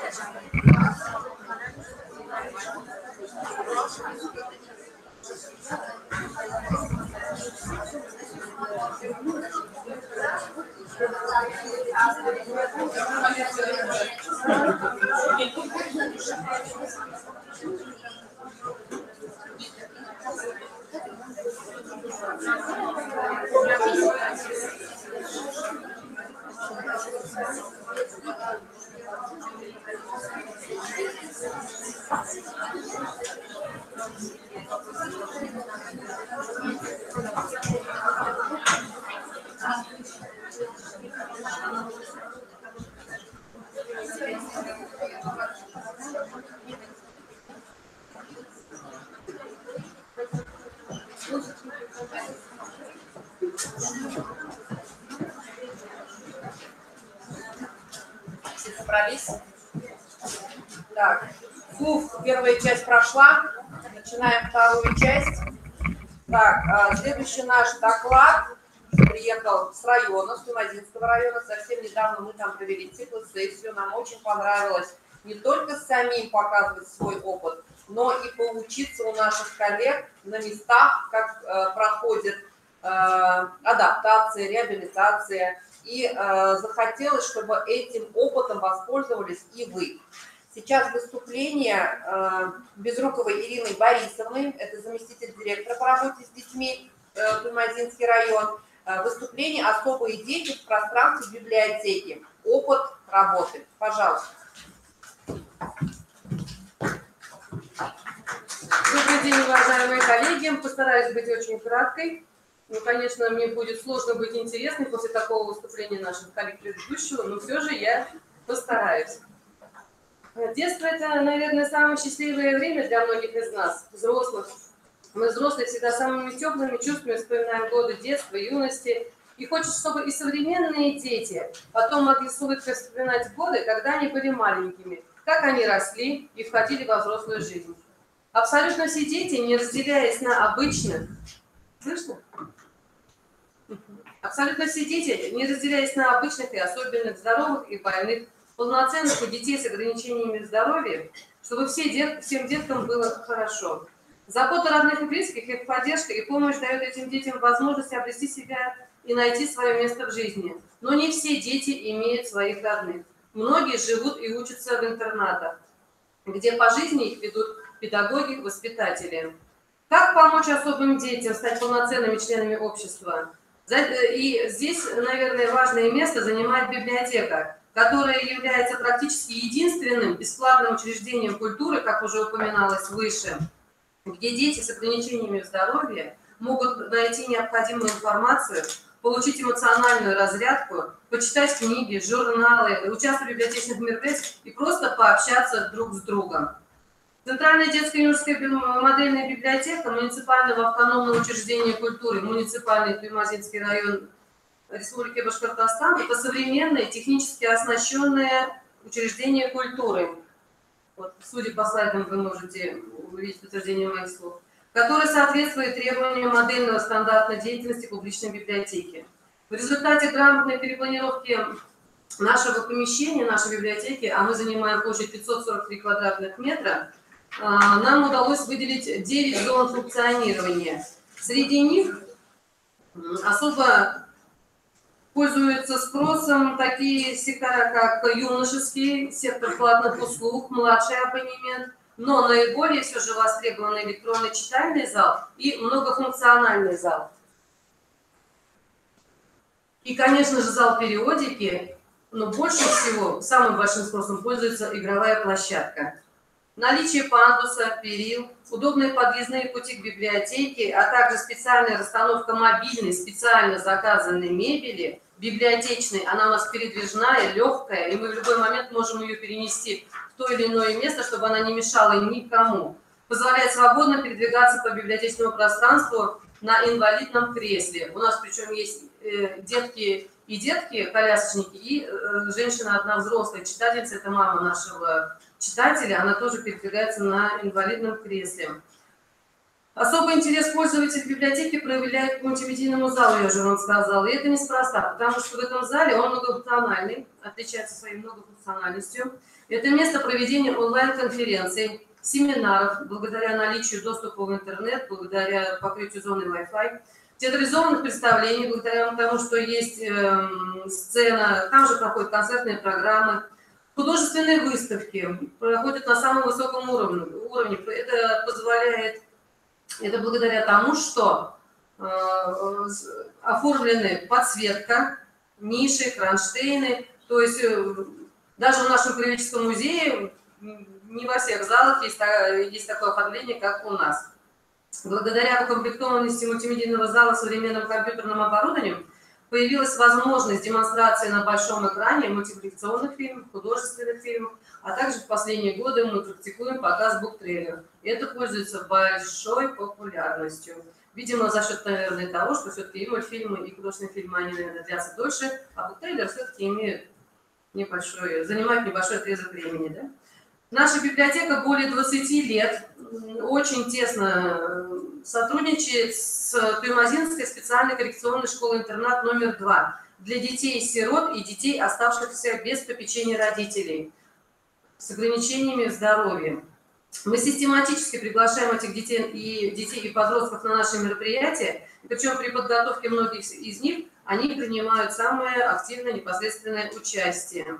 И вот все вышеперечисленные стало предпосылками для разработки в нашей библиотеке и внедрения в деятельность социокультурного проекта, который мы решили назвать «Шаг навстречу». Это проект по работе с особыми детьми. И не только с детьми с нарушениями здоровья, с ограничениями здоровья, но также и трудными подростками. Все мероприятия в рамках этого проекта направлены на создание библиотеки для пользователей с ограниченными возможностями, комфортной среды, располагающей к дружескому общению, саморазвитию, что тоже немаловажно, приобретение особыми читателями новых навыков, освоение компьютерной техники, повышение компьютерной грамотности, совершенствование самостоятельной работы как с традиционными, так и с электронными носителями информации. Это все же, опять-таки, благодаря тому, что у нас очень активно работают сотрудники электронного читального зала, и он у нас очень хорошо технически оснащен. Приобщение пользователей детей с ограниченными возможностями здоровья к чтению, воспитанию культуры чтения и развитие творческих способностей. Это говорит о том, что мы стараемся как можно чаще привлекать их к участию в наших конкурсах. Не только тех, которые объявляет ваша библиотека, но и тех, которые объявляем мы на нашем муниципальном уже уровне. Как вы думаю, что каждый из присутствующих в зале здесь со мной согласится, профессия библиотекаря, профессия, наверное, самая творческая. И вот сотрудники нашей библиотеки имеют большой опыт по проведению различных мероприятий для особых деток. И эти мероприятия в основном, конечно же, мы посвящаем книге и чтению. Но кроме того, патриотическому, экологическому, эстетическому воспитанию. Используются самые различные формы работы, которые вы, наверное, не знаете не хуже меня, но все-таки я повторюсь, это и тематические вечера, и музыкальные вечера фантазии, литературно-музыкальные композиции, викторины, конкурсы. Ребятки с ограничениями здоровья становятся участниками таких крупномасштабных мероприятий, проводимых нашей системы, не только нашей библиотеки, как «Библиосумерки» в рамках социальной ежегодной всероссийской акции в поддержку чтения «Библионочь», наверное, вы все принимаете в ней участие. Кроме того, в нашей системе вот в этом году уже 6-й год будет проводиться ежегодный муниципальный фестиваль «Вместе с книгой мы растем». Этот фестиваль организован, учрежден администрацией нашей системы при поддержке администрации города и района. Фестиваль проходит крупномасштабно, он проводится в детской музыкальной школе, благодаря тому, что там зал практически на 400 мест. То есть уже даже по присутствию детей в зале можно предположить, что мероприятие действительно грандиозное. Оно освещается в средствах массовой информации, на телевидении, газетах. И вот дети выше обозначенной категории обязательно становятся участниками этого фестиваля. И они с удовольствием не ждут этого каждый год. Кроме того, что мы работаем с детьми из интерната номер 2, коррекционной школы-интернат номер 2, мы очень редко, крайне редко, повторюсь, но все же сотрудничаем с Туймазинским центром дистанционного образования детей-инвалидов на дому. В нем обучаются 75 детей от 7 до 20 лет. Это центр открыт в рамках реализации специального проекта. Это детки, которые практически из дома не выходят. Они обучаются только дистанционно, да, насколько я уже сказала. Они обеспечиваются специальным комплектом оборудования. Кто-то там есть и слабослышащие дети, и слабовидящие детки, те, кто детки передвигаются только в инвалидном кресле. И обслуживает этот центр достаточно географически широкую территорию. Это Белебеевский район, Ермекеевский, Шаранский, Бишбуляк, города Давлеканово, Октябрьский, ну и, конечно же, Туймазы. И вот в 2013 году они смогли приобрести автомобиль, специализированный автомобиль, в котором можно перевозить по 4 колясочки инвалидных. И вот благодаря этому детки крайне редко, еще раз повторюсь, но все-таки посещают нашу библиотеку. Но несмотря на то, что встречи довольно редкие, но они всегда проходят, отличаются теплотой атмосферы, это обязательно дружелюбием, позитивом. Несмотря на все трудности, которые приходится им преодолевать, они всегда с улыбкой на лице. Посещают они нас вместе со своими родителями. Ну, надо сказать, что мы этих встреч тоже ждем так же, как они. И, наверное, волнуемся перед этими встречами больше, чем перед любыми крупными мероприятиями, допустим, какими-то муниципального уровня. Но это, наверное, и правильно. Я думаю, что вы со мной согласитесь. Во время летних каникул работа, связь с детьми из интерната у нас не прекращается. Они уже посещают нашу библиотеку в свободном режиме. В непринужденной обстановке ребята проводят свой досуг, листают журналы, кто-то, допустим, кто-то просматривает новинки книжные, смотрит телепередачи. У нас есть тоже для этого особые условия. В 2 отдельных залах расположены, находятся телевизоры, большие плазмы стоят. Поэтому это им все нравится. И, конечно же, они работают, сидят за компьютерами, им нравится в электронном читальном зале, игры, интернет, журналы. А кто-то просто-напросто уединится где-нибудь в уголочке, сидит, мы на него не обращаем внимания, делаем вид, что не обращаем внимания, а он думает, что он один, и ему хорошо. Такое тоже нужно, и как нам, взрослым, так и нашим же детям. Как я уже упоминала, что когда мы разрабатывали эту программу «Шаг навстречу», мы не забыли и о работе с трудными подростками. В нашем районе, в селе Серафимовский, находится единственное закрытое учреждение для детей и подростков с девиантным поведением. Это имени Дзержинского, ну так скажем, что далеко не тюрьма и далеко не колония, просто закрытое учреждение для малолетних преступников. Вот, скажем так. В этой закрытой школе строжайшая дисциплина, строжайшая. Они обслуживают себя практически сами. У них занято, расписана каждая минута. Вот каждая. Они сами, у них есть свой зооуголок, у них есть огород, они вяжут, они вышивают, они выпиливают, клеют шкатулки. Занимаются очень, у них большой спектр занятий. Детки все разные. И нельзя сказать, что они все 100% здоровы, потому что, насколько вот мы разговаривали, мы выясняли, в эту школу они попали не просто так. И, допустим, не просто так они совершили кражу. Возможно, им просто-напросто нечего было кушать. Было и такое, есть и такие случаи. И поэтому этим детям мы тоже уделяем пристальное внимание. И вот в этой школе у них, вы знаете, вот книга и чтение, видимо, благодаря библиотекарю, поставлены немножко на ступеньку выше, чем занятия музыкой, у них есть там духовой оркестр, или занятия, допустим, спортом или еще что-то. У них шикарнейшая библиотека. Директор учреждения выделяет солидные средства на приобретение литературы. И вот нашими фондами, в принципе, их не удивишь, но они очень любят к нам приезжать, потому что, и чтобы к нам приехать в нашу библиотеку, по 11 человек они приезжают, у них тоже специализированная машина, они по 11 человек приезжают к нам, им нужно заслужить, они зарабатывают баллы. Помимо того, что им нужно прочитать больше всех книг, вот, они еще должны себя показать в учебе, участие в мероприятиях, ну и там много-много-много. И вот где-то раз в 3 месяца они стараются у нас бывать. И вот, вы знаете, для них это, ну, наверное, как олимпийская медаль для наших спортсменов. Вот действительно, они приезжают с такими вот горящими глазами. Мы когда первый раз у нас в прошлом году была встреча, им раньше не разрешалось выезжать. А сейчас немножечко там вот как бы сгладили вот эти все рамки, и дети стали выездными. Их даже некоторых отпускают на каникулы домой. Ну, не всех, конечно же, не всех. И вот когда они первый раз к нам приехали, мы, если честно, боялись. Ну, все-таки как вот, ну, не знаю, мы, в общем, немножечко боялись. Но когда мы увидели, что это простые, вот совершенно вот обычные дети, да, ну, с трудной судьбой, это не поспоришь, конечно же, мы немножечко так нас отпустило. И вот они очень любят приезжать к нам в библиотеку, и они активно участвуют во всех наших мероприятиях. Им нравится, ну, вот они пишут отзывы, вы знаете, они такие, настолько они благодарные, настолько они, вот обратная связь с ними, да, она вот важна тоже для нас, не только для них. Им, вот детки, как нам сказали, что нам очень понравилось, мы проводили для них День любителей природы, мы не хотим стоять в сторонке, мы за порядок на нашей земле. И вот им очень понравилось это мероприятие. Они очень не любят мероприятия, связанные с компьютерами. Они очень любят отвечать на вопросы различных мультимедийных викторин. Мы читаем, смотрим, отвечаем, у нас было. Мы проводили для них инсталляцию, презентацию настольной инсталляции «Жемчужина озера Кандрыкуль, жемчужина Башкортостана». Они прекрасно участвуют в мастер-классах оригами. И, в общем, им нравится все, но нам нравится работать, собственно говоря, с ними. И, вы знаете, они нам всегда привозят подарки.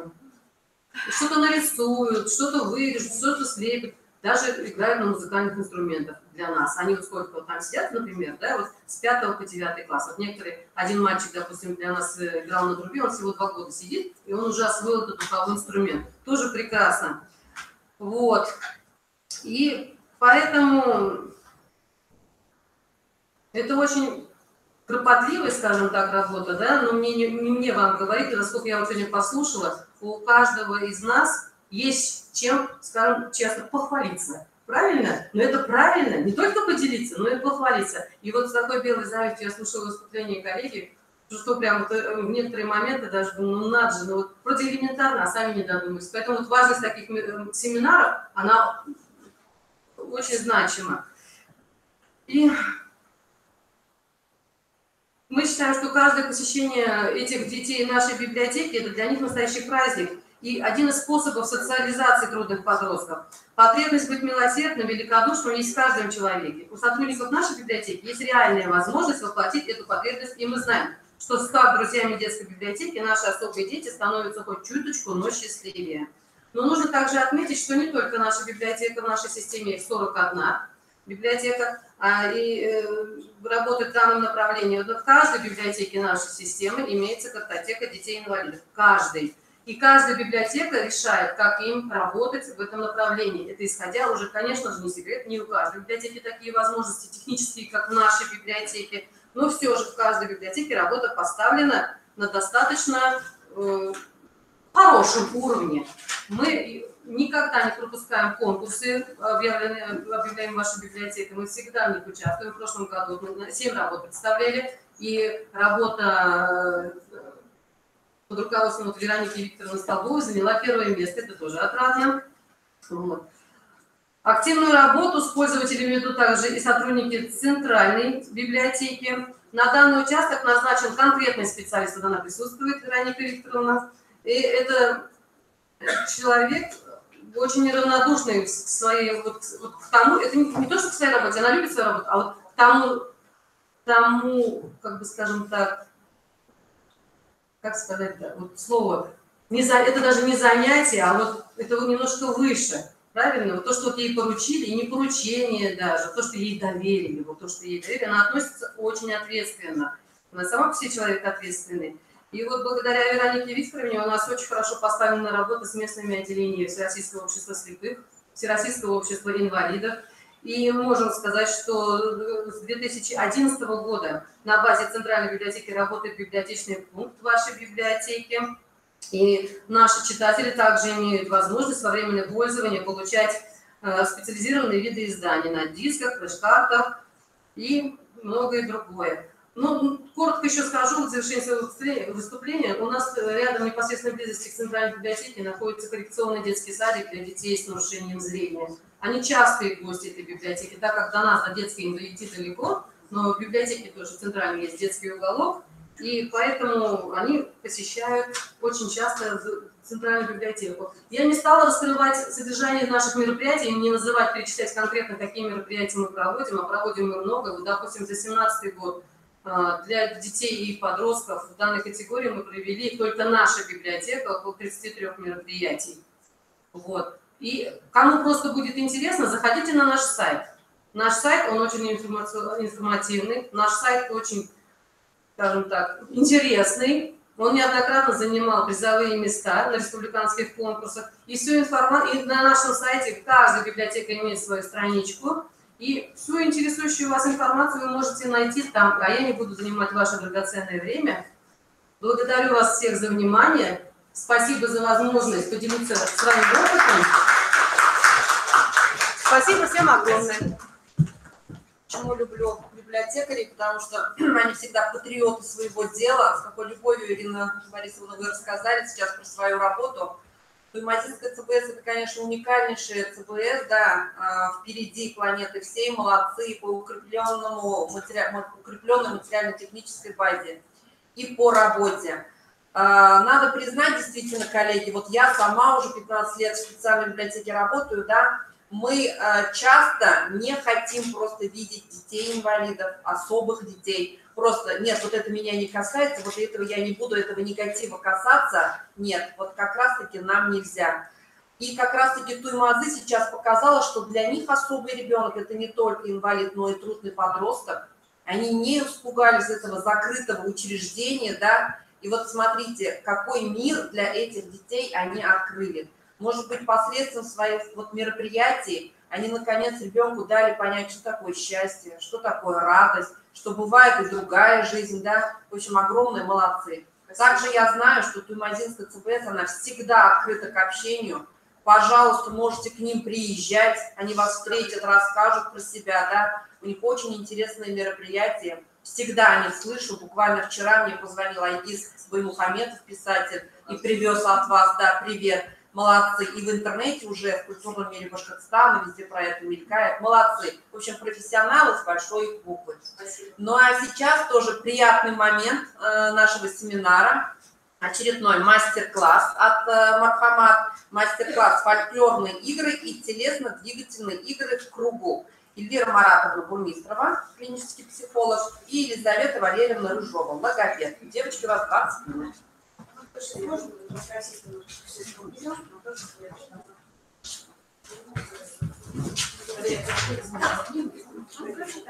Сейчас я немножко скажу. Я сейчас немножко скажу о том, что мы будем делать, да? Со стороны кажется, это, конечно, весело, это игра, но во время этой игры психологи проводят большую работу психологическую по диагностике и коррекции занятий. Поэтому все игровые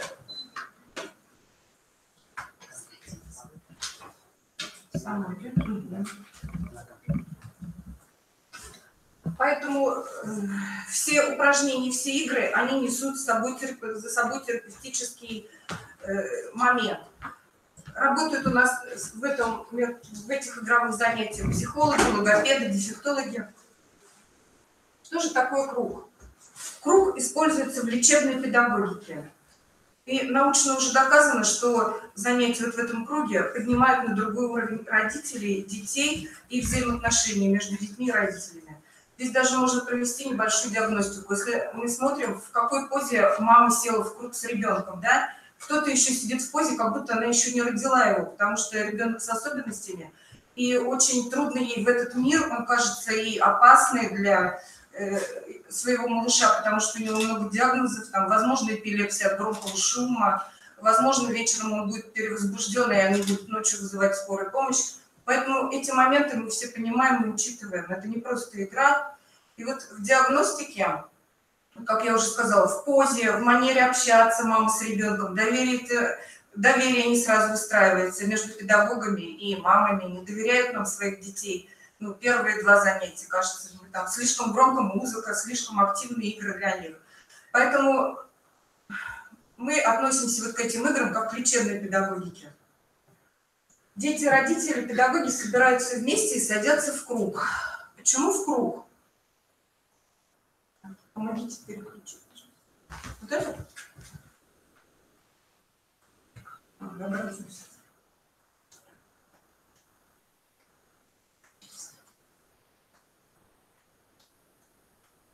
Круг используется во всех центрах, когда применяются вот эти занятия. Круг это, он объединяет. Сегодня мы уже были в кругу, да, мы поняли, что в кругу ты равный. У тебя нет там лидерства, у тебя нет соревнований. Покажи себя обществу, какой ты. Без очереди покажи в кругу. Так, ну вот на первые занятия в кругу для родителей, для детей, конечно, это социализация. Это, возможно, первый микросоциум, в который приводят дети своих родителей. Родители своих детей. И во время работы в кругу ребенок понимает, что есть другие дети, есть очередь другого ребенка, потому что в семье иногда бывает один ребенок или особенный ребенок, он и занимает особенное место, он стоит в семье на пьедестале. Но потом, когда он приходит в социум, в садик, в школу, ему с этого пьедестала очень трудно соскочить. И здесь он получает такой опыт, не один, сейчас не твои, там, представляешься ты, представляешь, что сейчас слушаешь, сейчас представляется другой мальчик, ты должен ждать, сидеть и слушать. И интересно наблюдать, что взрослым людям это тоже тяжело принять. Мамам тяжело принять. Как это? Сашенька мой первый должен выйти в круг поклониться, там, или Сашенька. И даже родителям это трудно. И вот такие общения, такие занятия выравнивают и создают гармонию. И вот эту гармонию родители, мамы переносят на свою, наверное, на свою семью, на отношение к ребенку. Конечно, используйте, если вы будете использовать эти занятия как игровые, используйте пап, потому что это очень объединяет семью. Мужская энергия, она, конечно, дети по-другому играют с папами. Вот. Мама везде, мама и ночью встанет к тебе, мама и кашей накормит, мама в поликлинику приведет, мама. И если есть возможность, вот в выходные дни, чтобы папа, конечно, приходили и играли вот так со своими детьми. Папы тоже очень открываются во время таких занятий. Здесь вы можете посмотреть, что активизирует, как зрительное, слуховое внимание активизирует во время этих занятий. Тактильное взаимодействие ребенка с другими. Иногда мама прям не отпускает своего ребенка и хотят в круге держать только его за руку. Но мы стараемся менять, там, чтобы другая мама села там не около Саши, а около Оли. Да, у Олиной мамы другая рука, там, она более мягкая или она более влажная, что есть другие тактильные ощущения. Дети сидят близко друг к другу. Мы не ограничиваем детей, у которых двигательные нарушения, какими-то там особыми приспособлениями. Ну пусть он немножко свалится там на Свету, которая рядом сидит. Ничего, Света будет, ее плечо будет поддержкой. Да, вот они учатся друг с другом коммуницировать тем самым. Ну и можно дальше посмотреть. Конечно, у нас занятия структурированные, как и все занятия с особыми детьми. Они очень важно для них знать. Начало, конец. Да? Игры мы чередуем. Иногда дети очень возбуждаются, потому что музыку стараемся мы выбирать очень ритмичную, веселую, задорную, от которых нам самим клево, и мы переносим это на своих детей. Вот. И ритмические игры со спокойными чередуем. И стараемся иногда подстраиваться, стараемся подстраиваться под детей. Если дети сегодня настроены и быстро бегут по кругу, то мы стараемся бежать в их темпе. И для них это так удивительно, что взрослый педагог делает так, как я, мой темп, а не делай, как я, да? И если ребенок бежит медленно, мы бежим медленно. То есть вот этот ритм и то, что ты можешь на мир влиять еще какими-то вещами, своим телом, своей мимикой, для них тоже это открытие. Ну и окончание игры мы применяем свечку. Конечно, есть учреждения, где открытый огонь запрещается применять, но у нас уже технологии сейчас искусственные свечки. Мы сейчас сегодня привезли искусственную свечку, потому что в библиотеке мы считаем, что это неправильно использовать открытый огонь. Вот. И хотела бы еще сказать вам спасибо за вашу работу. Для меня сегодня открытием стала ваша такая активная работа и предложить сотрудничество. Вот как психолог я вижу многие точки соприкосновения, где мы можем работать. Вот. Например, вот привела глобальную, вы подготовили работу по мероприятию, да? Мы позвали маму, там, приходите, у нас для детей с ДЦП сегодня праздник.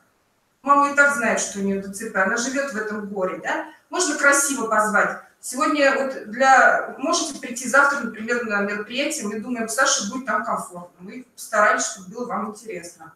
И вот такие вот небольшие психологические моменты, они очень важны вам для связи с родителями и с родителями тех детей, которых вы к себе берете на мероприятие. Можно шикарный праздник организовать, но неправильно пригласить на него. И если мама в травме, она еще подумает, прийти или нет. Вот. И если где-то можно обойтись без диагноза, можно без него и обходиться. Например, мы же не говорим дети с кариесом, дети с стоматитом, дети с гастритом. Да? А здесь мы почему-то говорим дети с ДЦП, дети слабослышащие. Но это и так они все знают свои диагнозы. Вот сейчас мы бы хотели показать элементы нашей работы. Мы попросим человек 5-6 больше не получится у нас, выйти на помощь. Трудно не будет. У нас есть.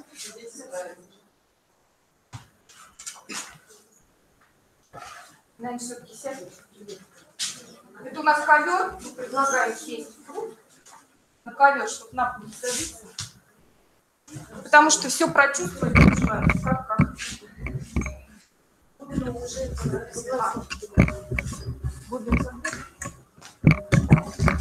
Кто-нибудь пойдет, кто в физкультуру?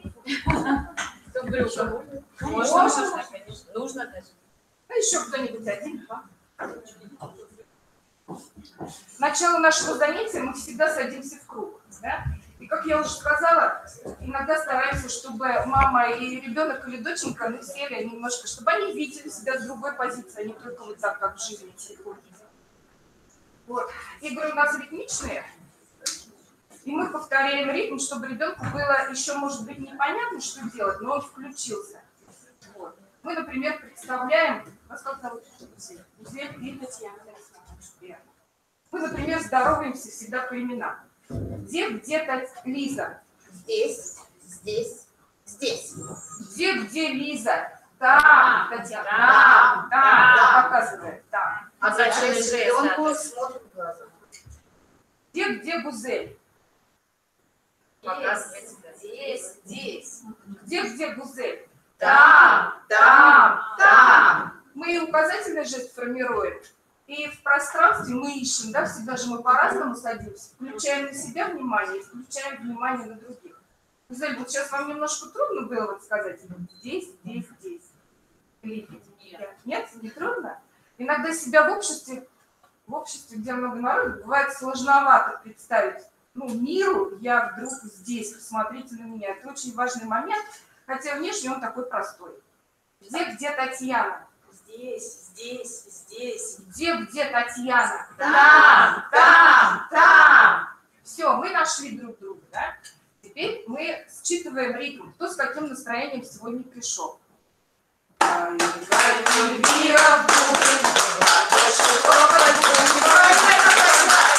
Другому передать. Понятно, что у меня такое хулиганское сегодня настроение. Я его вам показала. Поиграй, Гузель, нам бубен, в ладоши хлопать будем. Поиграй нам, поиграй, передай. Гузель включилась, ей у нас нравится.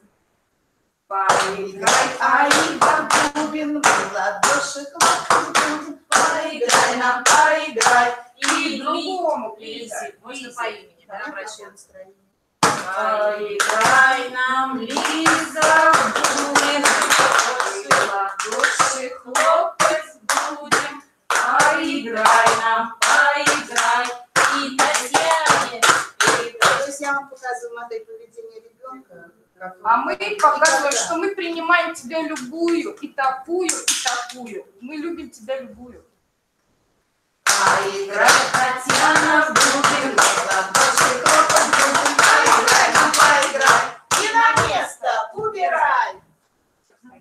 Мы сейчас покажем такой классический хоровод. Мы используем Железнову, очень много игр ее. Классический хоровод, начало занятия.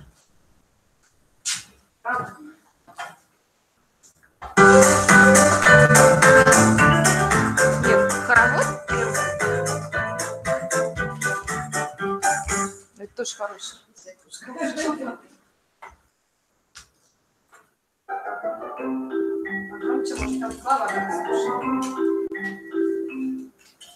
Ну-ка все встали в круг, за руки все взялись вдруг, будем рядом стоять, ручками махать.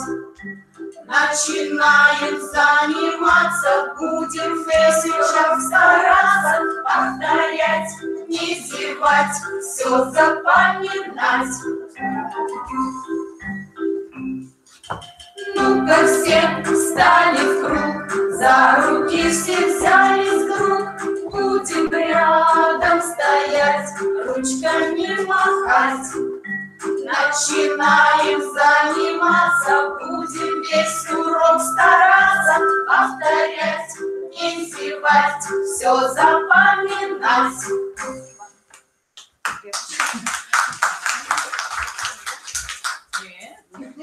Это занятие.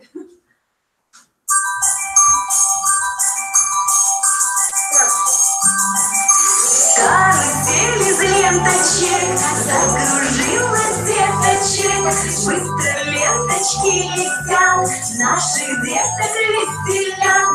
Раз, два, три, четыре, пять, никому нас не догнать.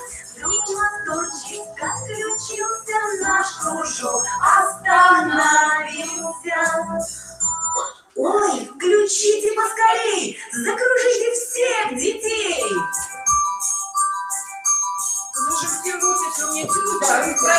Карусель из ленточек закружилась деточек, быстро ленточки летят, наших деток веселят. Раз, два, три, четыре, пять, никому нас не догнать. Вдруг моторчик отключился, наш кружок остановился. Ой, включите поскорей, закружите всех детей.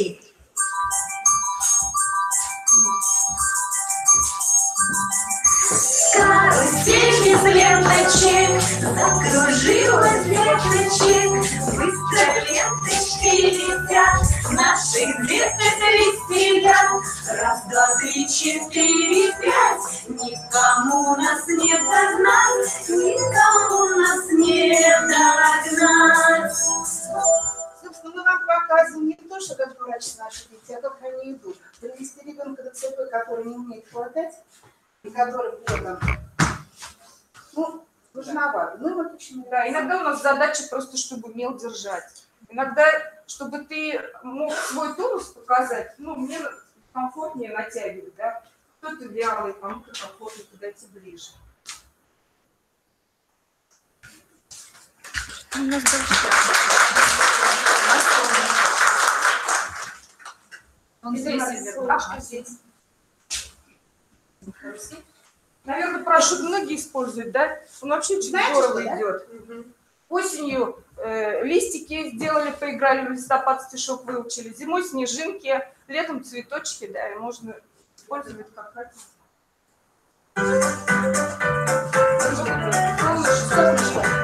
Нам надо разложить послуг у детей, слушай музыку.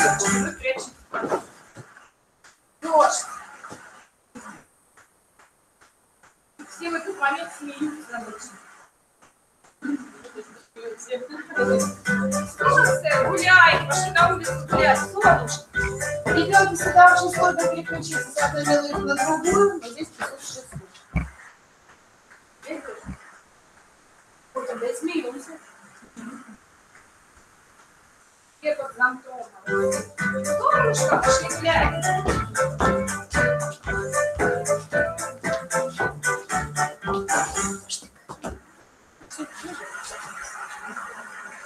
Все, включается. Вот такая игра, когда мы учим слушать, да? То есть ему не командуют, спрячьтесь под парашют, все вместе, а сейчас вышли. Мы даем возможность ребенку самому включиться. Вот эта самость, она и есть приближение вперед. Шапочка. Одна из самых игр, которые любят наши дети. Причем мы сами. Да, мы сами любим. Это круто. Может, еще кто-то сесть, интересно. Да, интереснее будет нам народ нужен. Давайте тут Просто присесть с нами, делать ничего не надо. Девочки, быстрее идете. Наши детки, у которых с двигательной системой не всегда порядок, мы ждем всегда. Мы не требуем, когда это... Пусть он взял, пусть он каким-то образом, но сделал сам. Музыку можно? Шапочку.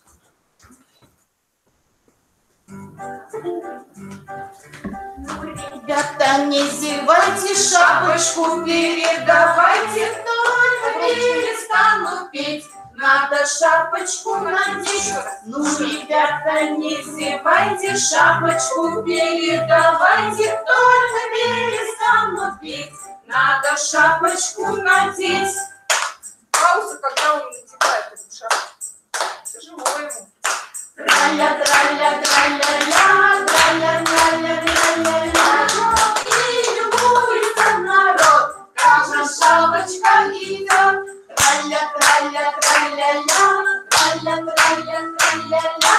И любуется народ, как же шапочка идет. Ну, ребята, не зевайте, шапочку передавайте, только перестану петь, надо шапочку надеть.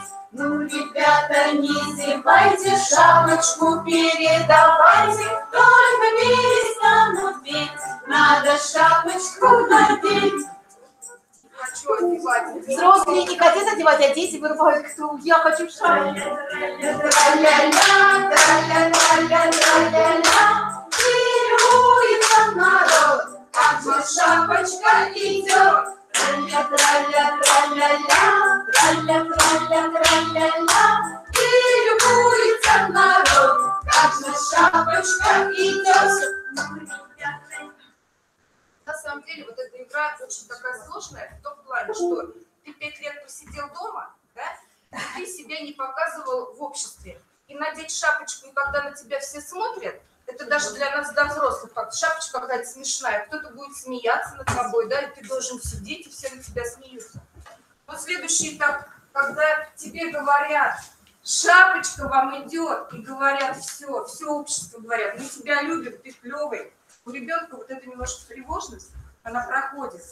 И он уже не боится шаг, он ждет очередь, чтобы все ему сказали.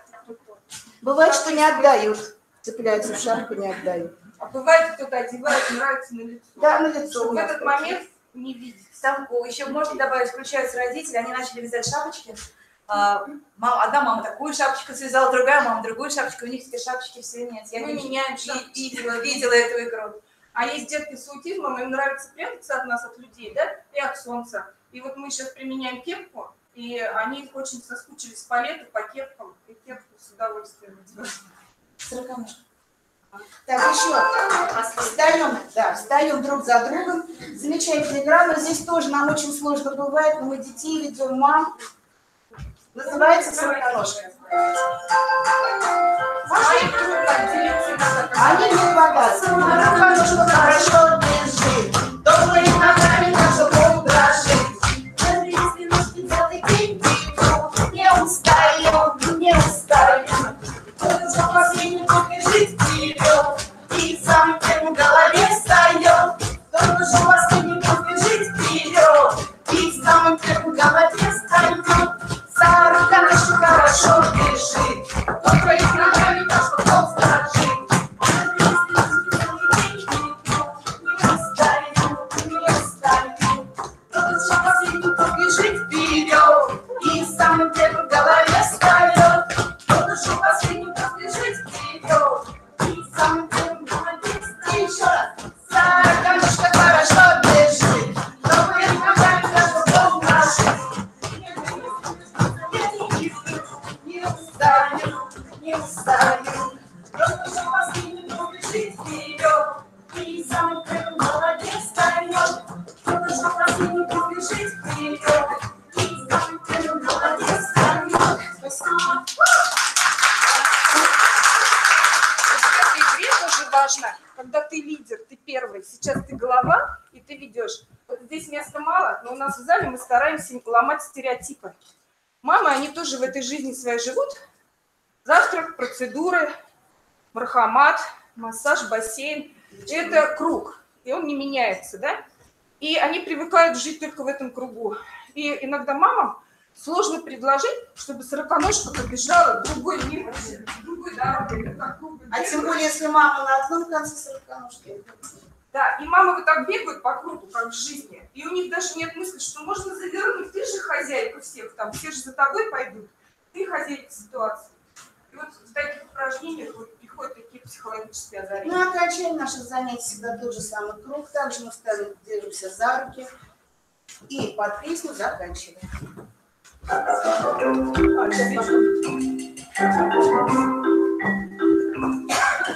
Ну-ка все встали в круг, за руки все взялись вдруг, будем рядом стоять, ручками махать.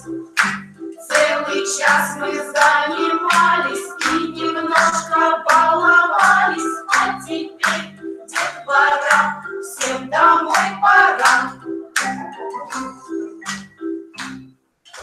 Ну-ка все встали в круг, за руки все взялись вдруг, будем рядом стоять, ручками махать. Целый час мы занимались и немножко баловались, а теперь детвора, всем домой пора. По окончании всегда наших занятий мы прощаемся с теми, кто к нам приходит, садимся мы опять в круг, и в зависимости, какая там у нас мама с ребенком пришел первым, мы говорим, ребят, Эльвира. Мы говорим, кто сегодня на занятие пришел первый? Значит, вам почетное звание первого. Эльвира, пока-пока. Пока. Пока-пока. Пришел кто-то второй ребенок, мы говорим, Света и Мира, пока-пока. Пока-пока. Сильнее дует. Наш сильнее дует. И когда мы уже вместе прощаемся, мы ритуал совершаем все вместе. Пока-пока. До новых встреч. Спасибо.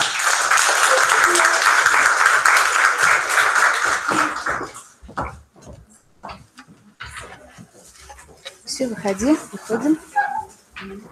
Давай. Возьми мой Мы пойдем, хорошо? По программе на 20 минут задерживаемся, но я даже не стала прерывать коллег. Спасибо огромное, Мархамат. До свидания, спасибо. До свидания. Спасибо огромное. Люди тоже, как и мы, любящие свое дело, видите, да, очень много практики. Весь интернет кишмя кишит вот такими вот методами, работами, но когда практики сами рассказывают, и действительно, что работает, что нет, да, на что обратить внимание, оно, конечно же, полезнее. Надеюсь, пишите все, запоминайте. Ну и сейчас тоже такая практическая часть. Сейчас очень умное такое веяние, это и для маленьких детей, тем более для особых детей, это визиборд. И в нашем детском центре «Лучик» работают всегда творческие люди. В своем докладе говорила, что мы издаем тактильные книги. И вот наша Танюша Святославовна начала делать визиборды. И обратите тоже внимание, как с подручных средств можно сделать инструмент социокультурной реабилитации. Пожалуйста, Танюша. Добрый день, уважаемые коллеги. Я, наверное, немножко вперед на стол, может быть, сделаем, тут просто будет наш судья.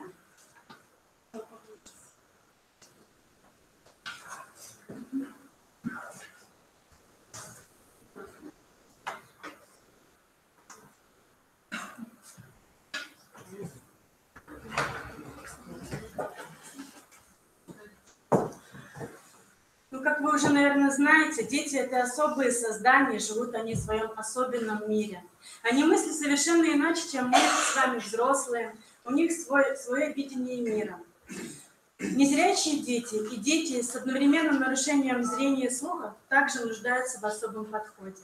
Для их адаптации в окружающем пространстве используются разные формы работы с ними. Как уже говорились, у нас вот есть тактильные рукодельные книги. И сейчас мы начинаем работу новую для нас – визиборды. Огромное внимание в занятиях детьми дошкольного и младшего школьного возраста нужно уделять развитию мелкой моторики, так как через нервные окончания на кончиках пальцев передаются ощущения в мозг ребенка. Дети с развитой моторикой руки говорят намного быстрее, начинают говорить, и вообще опережает своих сверстников в интеллектуальном развитии. И поможет им в этом доска умная, называется она бизиборд. Что же такое бизиборд? Это развивающая доска, стенд, модуль с всевозможными кнопками, выключателями, щеколдами, крючками и прочими маленькими опасностями, которые ребенку трогать обычно запрещено. Кроме этого, доску можно заполнить игрушки или другие предметы разной формы. Цвета могут быть разные формы. Их можно трогать, нажимать, щелкать. Это все безопасно для ребенка. Ну, наверное, вы все знакомы с педагогом известным Марией Монтессори, да? Вот известно, что вот первые бизиборды это она сделала в 1907 году еще. Она решила собрать все детали бытовые, которые у нас встречаются дома, и все это закрепить на стенде. И потом это получился вот этот своеобразный бизиборд. Эти бизиборды, они крепились в классах, где вот обучались дети, где проходили уроки. Бизиборд выполняет сразу несколько задач: развивающую, обучающую и воспитательную. А главная функция бизиборда – это помочь слепому и слабовидящему ребенку познакомиться с бытовыми предметами, мелочами, которые ему еще недоступны. Если вы ребенку будете рассказывать, как работает та или иная деталь, да, вот просто говорить, ему, возможно, это будет неинтересно. Или вообще он этого не поймет. Что же вы рассказываете? Когда ребенок уже играет непосредственно с помощью бизиборда и изучает вокруг свое пространство, знакомится с бытовыми предметами, он уже сам осознает, что же такое, например, как крепится крючочек, как защелкивается шпингалет. И он запоминает это, и когда он уже учится этому, для него это становится очень ценным. Основное требование для того, чтобы сделать бизиборд. Все детали, которые вот крепятся, они должны быть очень хорошо прикреплены. Я вот покажу вам наш бизиборд. Но вы потом еще можете его подойти, тоже потрогать и пощупать. Здесь, вот обратите внимание, здесь у нас есть щеты. Щеты. Вы пробуете, когда вот ребенок подходит, во-первых, он может немножко помассировать свои ладошки, да, вот так вот играть, массирует. И здесь же можно учить считать. 1, 2, 3, 4, 5, 6, 7, 8, 10. Да, вот так вот. Затем телефон. Вроде бы уже у нас таких телефонов уже нету. Все привыкли, мобильные телефоны. Здесь может приложить трубку и послушать, но там ничего нет. И диск. Самое главное, здесь у нас есть дисковой. Здесь тоже пальчики у нас двигаются. Он пробует передвигать. Затем выключатели. Пробует, включает, выключает, все работает. Все надежно закреплено. Ребенок это не сможет оторвать. Розетка. Тоже детей обычно не подпускают, да, к розетке, так как это страшно, не дай бог там что-нибудь засунет, и не будет света. И вилка будет. У нас еще бизиборд не до конца, он как бы сделан. Мы бы, конечно, вместе здесь сделали, просто шумно очень было. Делается очень быстро. Может опять засунуть. Светильник маленький. Тоже кнопочка нажимается, вот свет. Выключается. Также вот у нас крючочек открывается, закрывается. Шпингалет. Тоже. Можно сделать дверцы, когда будут уже открывать этот шпингалет или крючочек. Но здесь у нас такой самый простой легкий способ. Как вы видите, целлофан имеется, да? А палочки нету рядом. Палочка у нас наверху. Как же нам ее достать?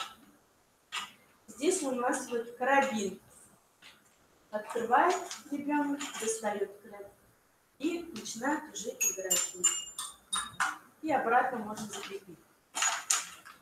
Ключик тоже вот маленький замочек у нас вот имеется. И вот ключик. Точно так же маленький карабин, просто отцепляем его и тоже открываем замочек. Нет предела совершенству, можно еще придумать геометрические фигуры здесь же прикрепить, чтобы мог на картине ребенок ощущать кружочек, квадратик, треугольник. Может быть, это может быть и звездочка, все геометрические фигуры. Можно куклы тоже сюда же прикрепить, которые вырезаны из фанеры, например. По контуру ребенок будет узнавать девочка, платье, мальчик, штанички, рубашка, может быть, замочек какой-нибудь. Также визиборды, они делятся по возрастам. Они могут классификации иметь по возрастам. Для самых маленьких, для них самое главное – это тактильное ощущение, которое можно обеспечить с помощью рук. Вот разных видов ткани, вот они трогают пуговицы, кармашки. Для среднего дошкольного возраста уже может быть что-то посложнее. Здесь могут быть фигурки с прорезями, выключатели, розетки, замки.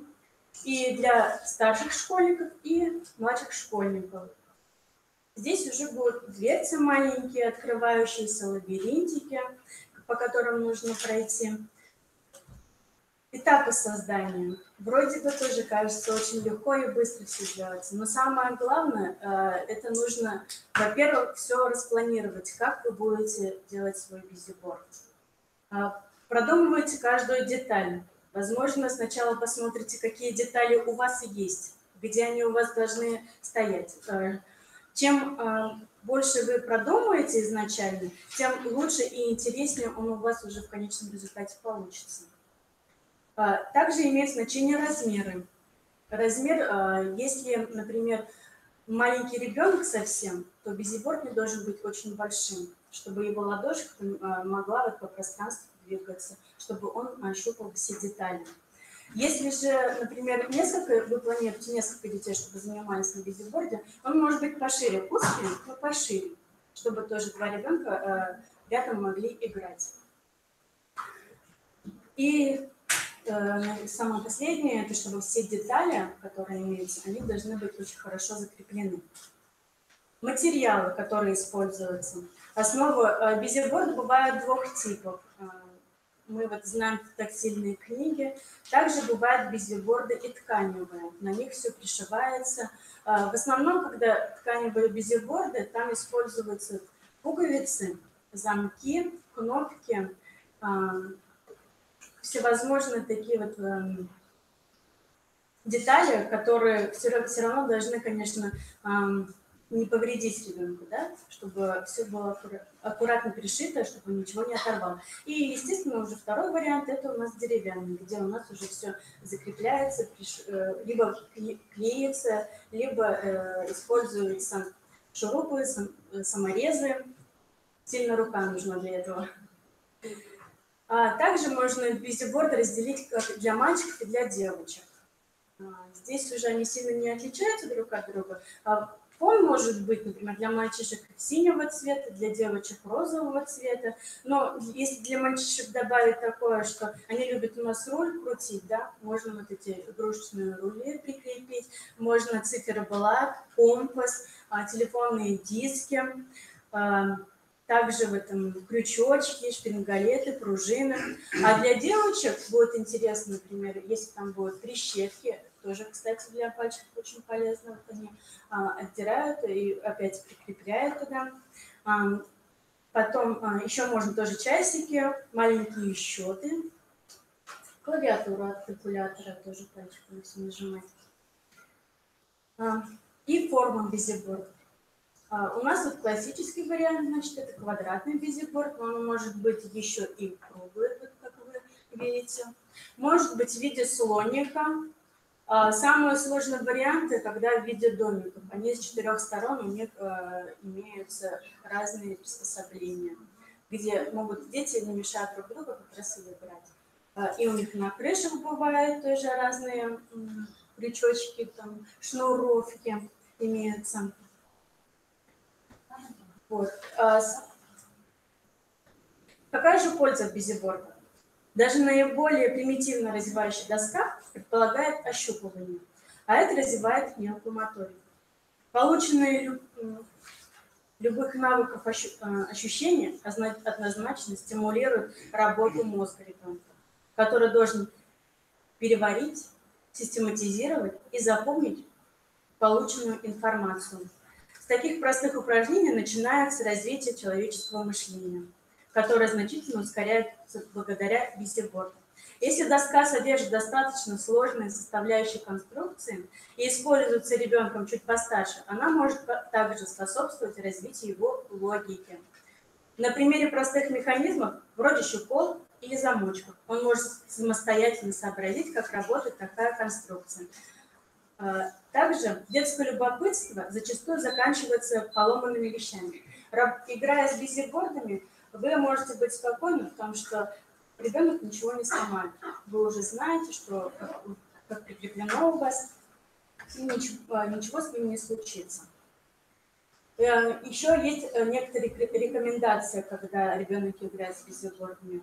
В идеале хороший визиборд должен содержать в себе определенную концепцию или хотя бы допускать взаимодействие в отдельных своих комплектах. То есть у нас, вот, например, чтобы достать палочку для игры на ксилофоне, нужно его сначала открыть, достать.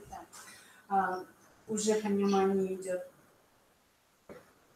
Либо это могут быть различные гофры, такие как трубы, где тоже можно использовать какие-нибудь шарики, которые будут скатываться вниз. Будет ребенок узнавать пространство вокруг, то есть вокруг этого шарика. Маленький шарик есть, и большой. Большой шарик, наверное, не пройдет через эту гофру, а маленький быстрее пройдет. Здесь тоже есть такие нюансы. Если, например, конструкция визиборда предусматривает наличие открывающихся дверц, как я уже говорила, да, то тогда еще можно сделать маленькие тайнички для них. Положить, возможно, если это дома, например, такой маленький визиборд, то можно конфетку внутрь положить. Ребенку захочется достать эту конфетку, и он будет стараться открыть все замки. Либо, может быть, там какая-нибудь любимая игрушка или сказка, которую вот после того, как он откроет уже дверцу, можно будет с ним вместе прочитать. То есть это уже мотивация для ребенка. Ну и в заключение хочу вам сказать, для ребенка нет большой радости, чем играть с предметами, которые взрослые запрещают ему трогать ради безопасности. Но с визибордом, можно сказать, ребенка можно играть, нет никаких ограничений. И можно сказать, то есть вы не говорите ему «нельзя», «не трогай». Обычно, если так как происходит, это опасно. А здесь вы говорите «все можно».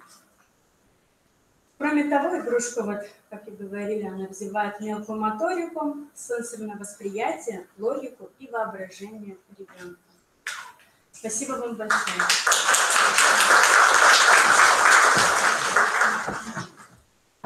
Молодец, Татьяна Святославовна, наш новый сотрудник, не только творческий человек, но и хороший оратор оказалась, молодец. Как вы видите, мы тоже стараемся находить новые идеи, новые проекты. И визиборд, если вы набьете руку по его деланию, кстати, не дешевая вещь, я вот дочери хотела купить, самая дешевая, 3600 стоит. То есть практикуйте. Ну и самая интересная часть нашего семинара теперь осталась тоже практики, да.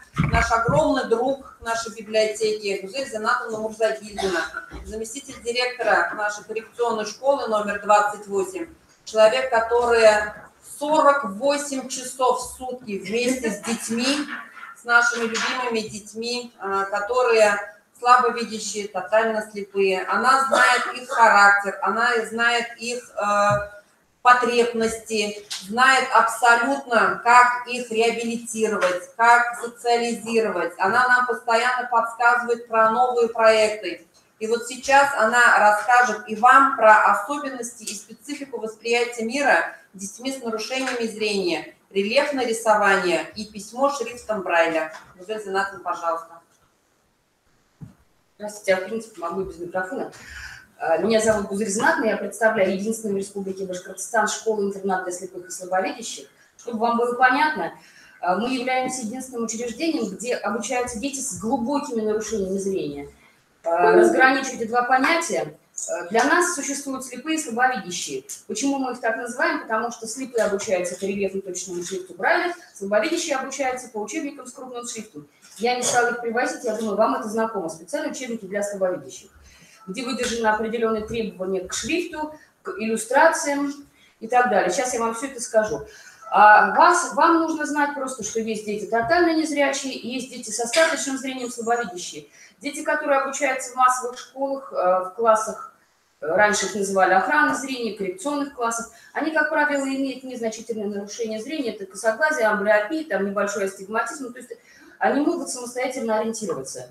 Они видят, если в норме человек видит 10 строчек, 11 или 12, это вообще шикарно, то наши дети, обучающиеся в нашей школе, видят, как правило, не более 2 строчек на лучший видящий глаз. Один глаз при этом у них может быть абсолютно слепым, незрячим. А в классах охраны зрения обучаются дети с более лучшим зрением, могут видеть 4-5 строчек. Просто им рекомендован охранительный режим, дозированная нагрузка на орган зрения. Я буду говорить из практики, не буду вам говорить анатомию, буду говорить те вещи, которые вам необходимы с моей точки зрения в процессе работы с нашими детьми.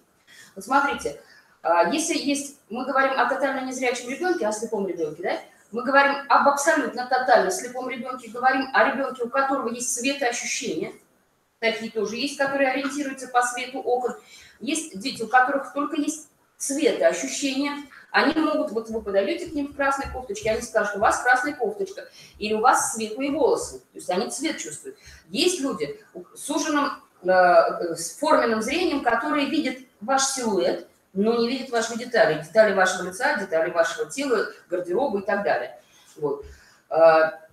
Есть дети, у которых неплохое зрение, но очень узкое трубчатое зрение, суженное поле зрения. Есть дети, у которых атрофированы какие-то области сетчатки, они видят не центральной частью сетчатки, а видят только каким-то участком, боком, фрагментом. У них бывают скотомы, то есть выпадение каких-то участков зрения. Есть дети, которые видят только ночью, хорошо, потому что работают палочки. Есть дети, которые видят только днем, потому что работают только колбочки. Есть дети, которые видят при очень хорошем освещении, кто-то видит при теплом освещении, кто-то видит при холодном освещении. Вот, унифицировать наших детей невозможно, они все разные. Кто-то различает цвета, кто-то не различает цвета. Но единое, что у них, что им нужны специальные условия. Какие условия мы выдерживаем? Первое – это требования к освещенности. Как правило, на рабочей поверхности должна быть освещенность от 500 до 1500 люкс. Я вас сориентирую, что такое 1000 люкс, это степень освещенности. 1000 люкс – это на рассвете, на закате и в киностудии примерно.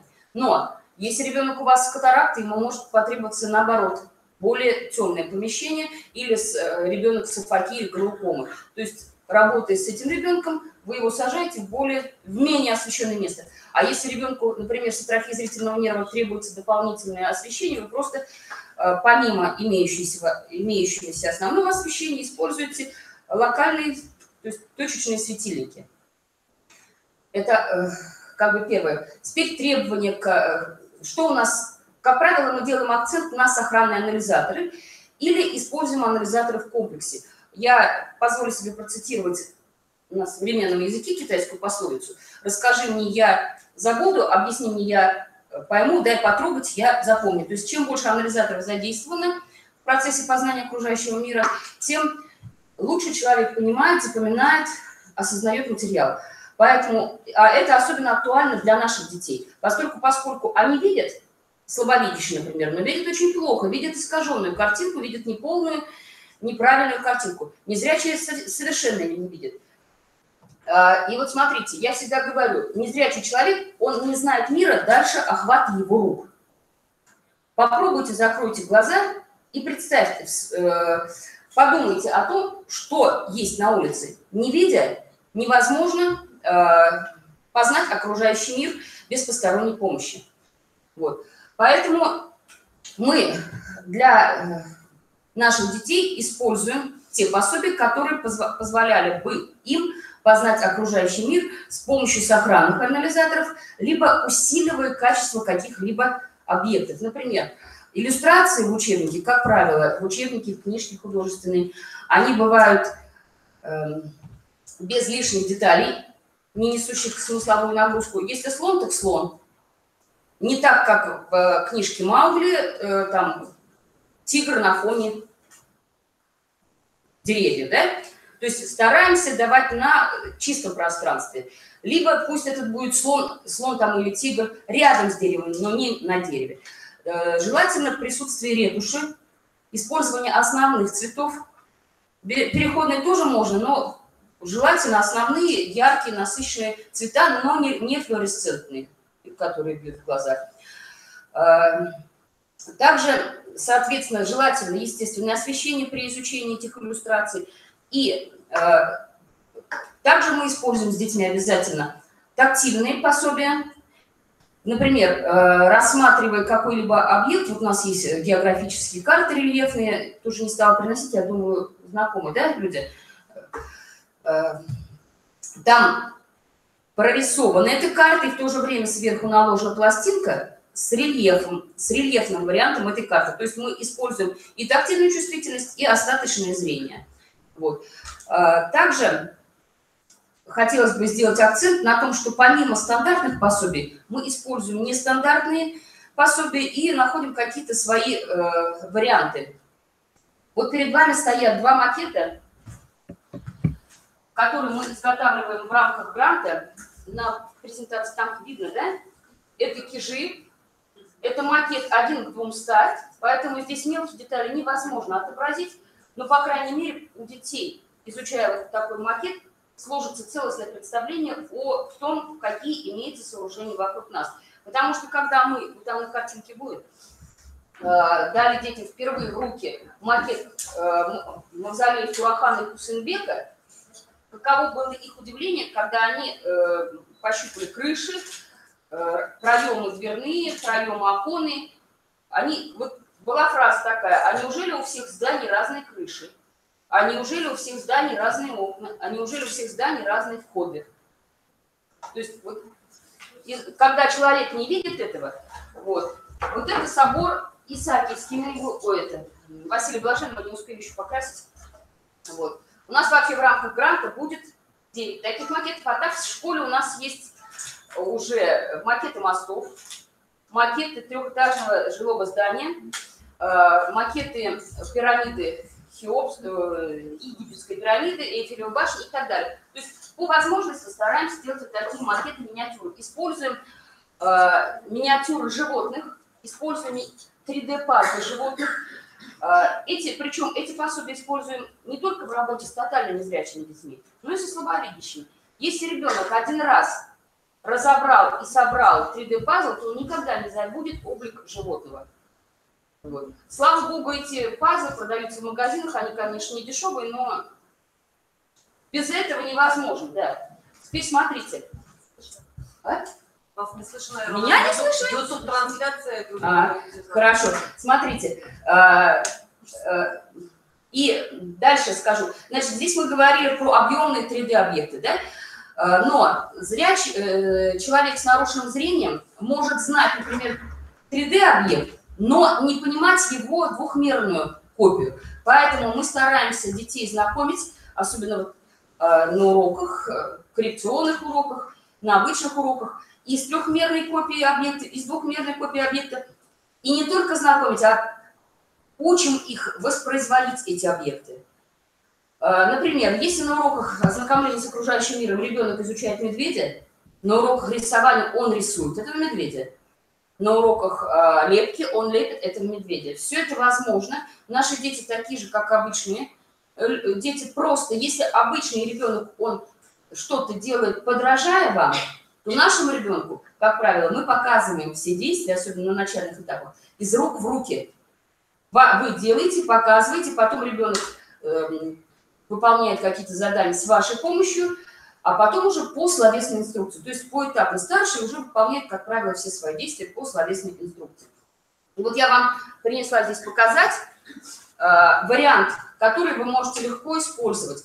Посмотрите, есть специальный прибор «Школьник» для рисования для наших детей, но он очень неудобный. Он имеет нестандартный размер, примерно вот 2/3, да, вот этого стандартного размера А4. Кроме того, там обрамляющая металлическая рамочка, в которую наши дети постоянно цепляют свои руки, прищемляют руки. Поэтому мы вот изобрели такой вариант. Обычный канцелярский планшет. Вот этот кусок резины, он необычный, конечно, это дорогой кусок резины, это резина для лазерной резки, для изготовления печати на станках лазерной резки. Она очень дорогая, где-то в зависимости от количества купленных вами кусков резины будет стоить от 500 до 1500. Но вот этот кусок резины, он стоит 800 рублей. Нет, 700 рублей. Вот. Главное, вы должны для себя запомнить, что это резина для лазерной резки, твердость 55 по шору. Потому что если вы возьмете 50 по шору, резина будет слишком мягкая, грифель будет проваливаться. Если возьмете 60 по шору, резина будет крошиться. Как же мы пользуемся этим? Я вам сейчас пущу, посмотрите пособие. Давайте так. Который, ну, где-то качественно, где-то некачественно. Вот такое, смотрите, пособие пущу вам, чтобы вы знали. Вот сейчас вы посмотрите рельефные рисунки, можете мне их не возвращать. Это делается точно так же, но очень частым нажатием грифеля. И таким образом незрячий ребенок может вырезать какой-то рисунок, отправляя.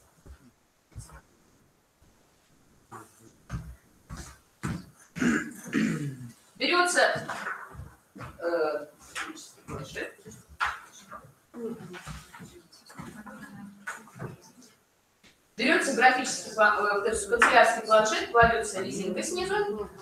Дальше сверху накладывается обычный листок брайлевский. Я вот чуть в спешке забыла взять трафареты. Сейчас про них скажу. Накладываем трафарет и вот так движениями, щупая кончиком пальца, рисуем. Рисуем. Движения у вас должны быть, как работает швейная игла у этой швейной машинки. Вот такие. Только при этом условии у вас получатся дырочки одинаковой глубины с одинаковым интервалом. Значит, расстояние между дырочками должно быть примерно 1–1,5 миллиметра, а если вот вы хотите, чтобы у вас рисунок вырезался, то вы уже дырочку в дырочку делаете. И еще, что можно сделать, используя вот такой планшет. Если вы будете рисовать что-либо с интервалом между точками где-то 2 мм, 2–3 мм, а потом вышьете этот рисунок, вы получите рельефное пособие. Вышить, обычно мы с детьми что делаем? Наносим рисунок, потом берем хомутную иголку с тупым концом, такие тоже есть, вставляем туда, вот как раньше были десятка, да, нитки. Сейчас, по-моему, таких не купишь, но, по крайней мере, достаточно плотные. И вышиваем машинным швом, или шов называется назад иголка. Вот и получается у вас наглядное пособие. Вот. Также хотела вас познакомить с такой интересной вещью. Это кубик Рубика для слепых. Я пущу сейчас, потом отсюда пущу, оттуда вернется. Хорошо? Это специальный фирменный кубик от Рубика. Вот. Поскольку вы занимаетесь досуговой деятельностью, поэтому я вас пытаюсь познакомить с теми пособиями, с которыми вы, скорее всего, не сталкивались, но чтобы были в курсе. И отправляю вот такую коробочку домино для слепых. Это, правда, испанская версия, но есть еще и российская версия, кому что нравится.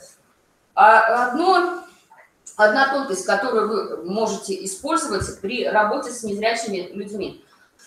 Дело в том, что когда незрячий человек работает, это вот зрячий может туда ножницы положить, сюда там карандаш положить. Если у него что-то упало, они могут поднять. Нашим детям это достаточно проблематично, поэтому обычно существуют такие коврики из силикона. Они называются в разных магазинах по-разному. Где-то подложка силиконовая, где-то называется коврик для рулетов продаются в магазине Икеа. Больше их нигде не видела. Вот если вы такой коврик постелите и будете на этом коврике играть в домино или рисовать, у вас ваши пособия, ваши игрушки никуда не денутся, не будут елозить, и незрячему человеку будет очень комфортно. Я думаю, есть вопросы? А?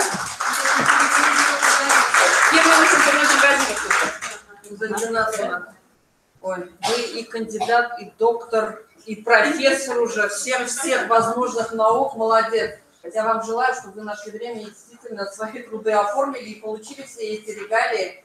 Молодец, Гузель Зинатовна. Ну а сейчас воспитанники Гузель Зинатовны перед вами концертом. Очень любим мы их выступления, они в ярких костюмах. Пожалуйста.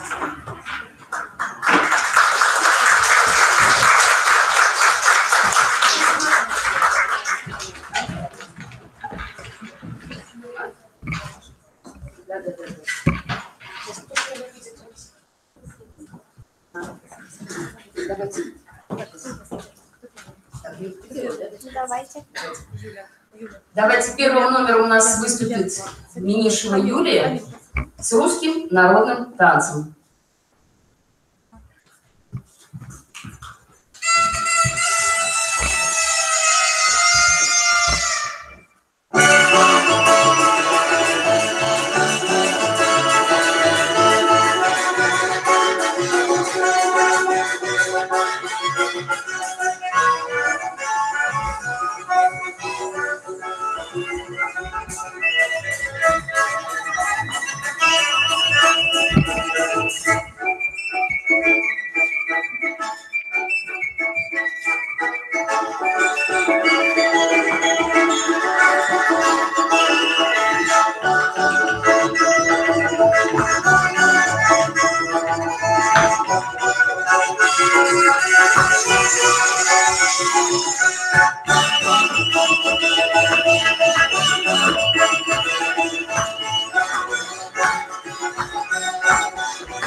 Сегодня на данном мероприятии будут выступать 3 наши ученицы. Я просто хочу сделать акцент на том, что наши дети нуждаются не в жалости, а в помощи.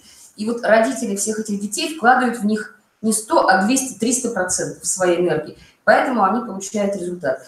Минишева Юля выступает на всех наших мероприятиях, радует нас и, в принципе, выступает на площадках города и республики. Ее уже знают везде как достаточно серьезную артистку. А сейчас я хочу пригласить выступить нашу юную ученицу из 7 класса, Булатову Милену. Она вам сыграет на флейте 2 произведения. Флейтой она занимается, Милена, со скольки лет? С 6, да? Вот. То есть достаточно серьезная тоже. И она тоже у нас на всех школьных мероприятиях, на республиканских площадках в городе, даже выступала в Башкирском драматическом театре.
А сейчас я хочу, чтобы вы услышали, как поет Рахимова Камила. Она у нас вообще заслуженная такая. Она у нас и плавает, и поет, и очень хорошо учится. И самое главное, она является у нас первой представительницей от Республики Башкортостан на международном благотворительном фестивале «Белая трость». А также она еще является стипендиатом детского фонда Республики Башкортостан.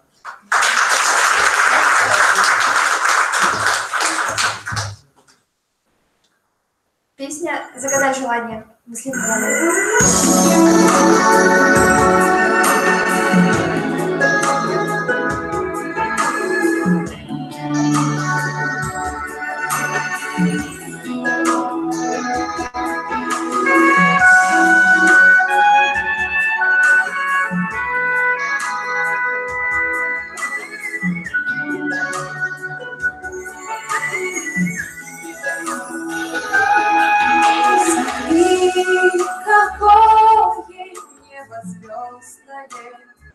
Смотри, звезда летит, звезда. Хочу, чтоб зимы стали веснами. Хочу, чтоб было так, было всегда. Загадай желание самой синей ночью. Мы никому его не назови. Загадай желание, пусть оно исполнится. Будет светло, всегда светло в нашей любви. Этот час мечтою кажется. Все соловьи земли летят сюда.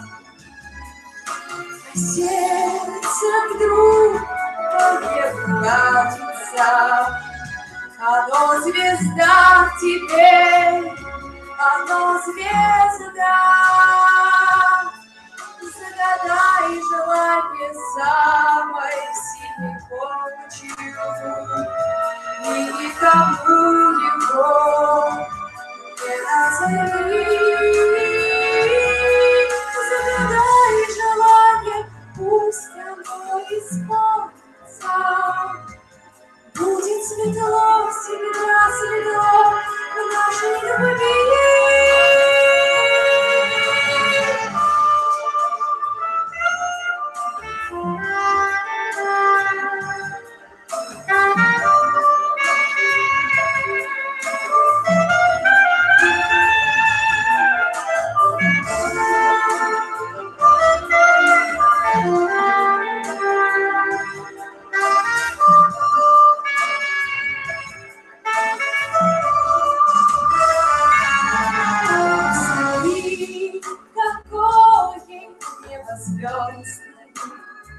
Смотри, звезда летит, летит звезда.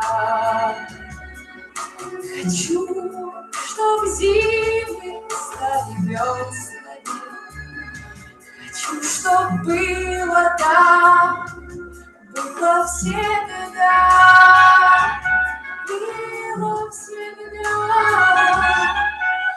Было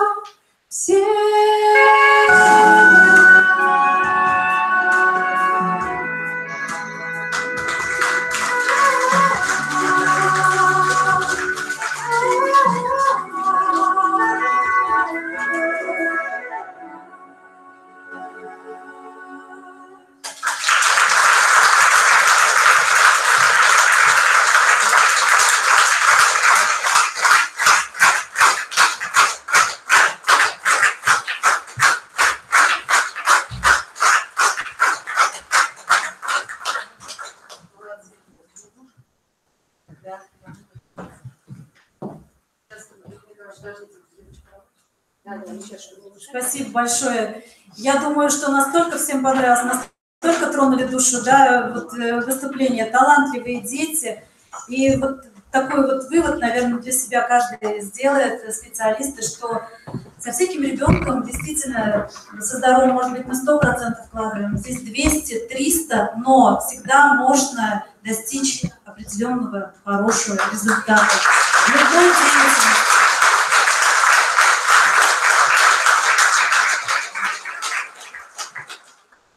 Сейчас я хотела бы представить уникальный такой наш проект «Книги для незрячих». Вы, наверное, о нем уже слышали и приобретали издание. Это «Башкортостан на кончиках пальца». Да?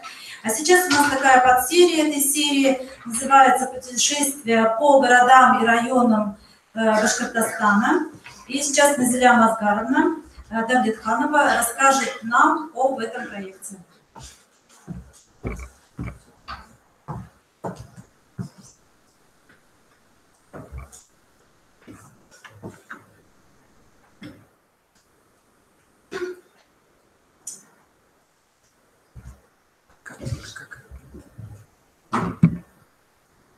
Здравствуйте.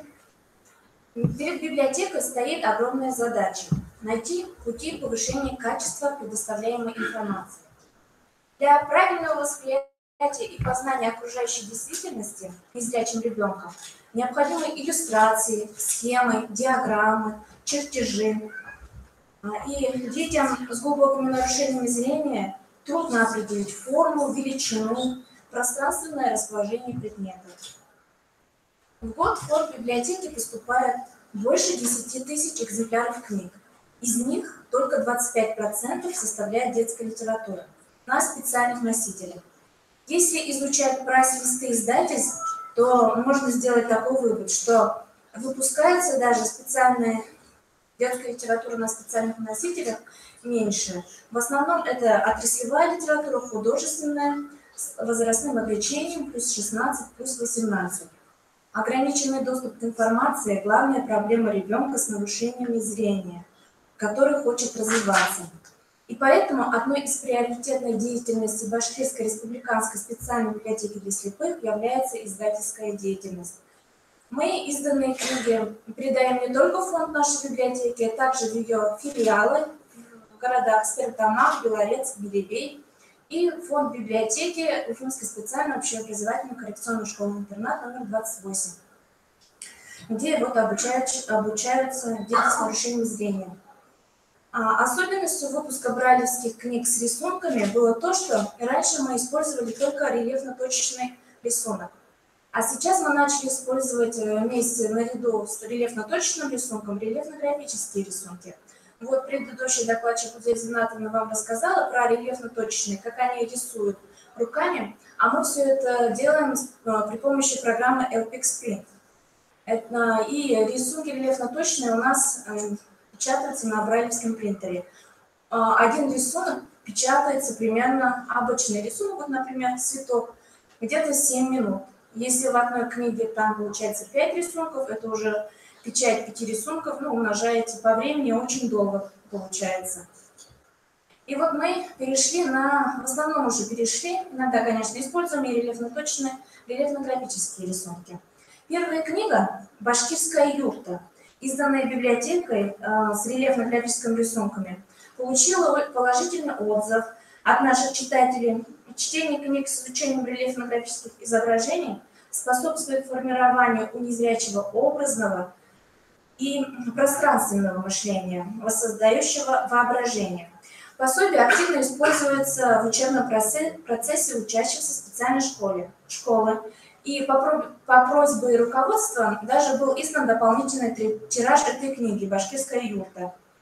В 2012 году начали крупномасштабный краеведческий проект «Башкортостан на кончиках пальцев».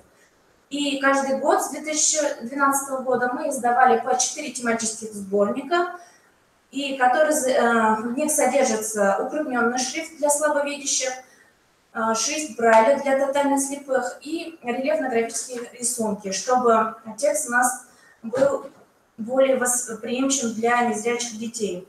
Все пособия оформляются в едином стиле, общей серии «Башкортостан на кончиках пальцев».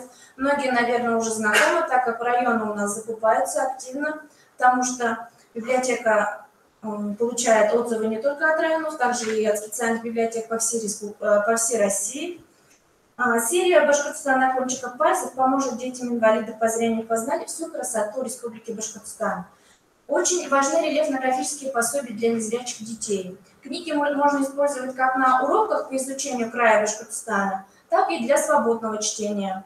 Сделать для них более доступным восприятие окружающего мира, помочь научиться воспринимать и понимать красоту – задача довольно сложная. Единственная возможность для незрячего человека ознакомиться с чем-то – это прикоснуться к нему. У библиотеки возможности, да и задач такой нету, чтобы создавать какие-то объемные макеты. У нас в основном это информационная потребность наших читателей, поэтому мы стараемся в книгах использовать рельефно-графические рисунки. И чтобы познакомить незрячего ребенка с историей, культурой, народными традициями, обычаями, символикой республики, необходима специальная технология. Современное оборудование позволяет адаптировать картины и рисунки для людей с проблемами зрения. Один из способов – это как раз перевод изображения в рельефную графику. Современные компьютерные программы, такие как, например, Adobe Photoshop, Corel Drive, PowerPoint, они позволяют создавать графические рисунки и процесс долгий, трудоемкий, необходимо прорабатывать каждую линию. Например, линию переднего плана надо делать толще, линию заднего плана надо делать тоньше, чтобы создавалось образное воображение. В книге как раз серии «Башкортостан на кончиках пальцев» используется эта техника. Я вот, например, приготовила заготовки. Например, выбираем изображение. Вот герб района. Есть у нас Благовещенского района кто-нибудь? Смотрите, нету. Да, вот это герб Благовещенского района.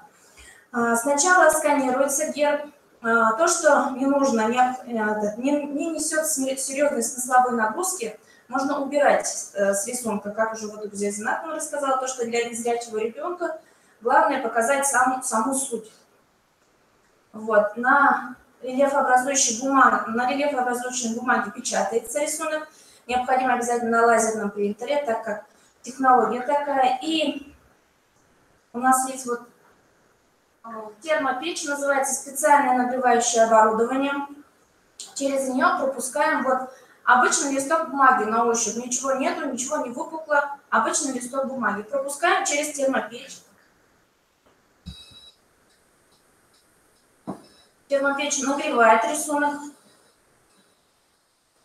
Если вы, как понимаете, обычный листок бумаги не используется, здесь используется специальная рельефообразующая бумага. И вот, когда через термопечь пропущено, все линии, которые черным, они выпучиваются, и они уже для восприятия незрячим ребенком доступны. Вот можете ознакомиться. Также каждый рисунок мы подписываем шрифтом Брайля.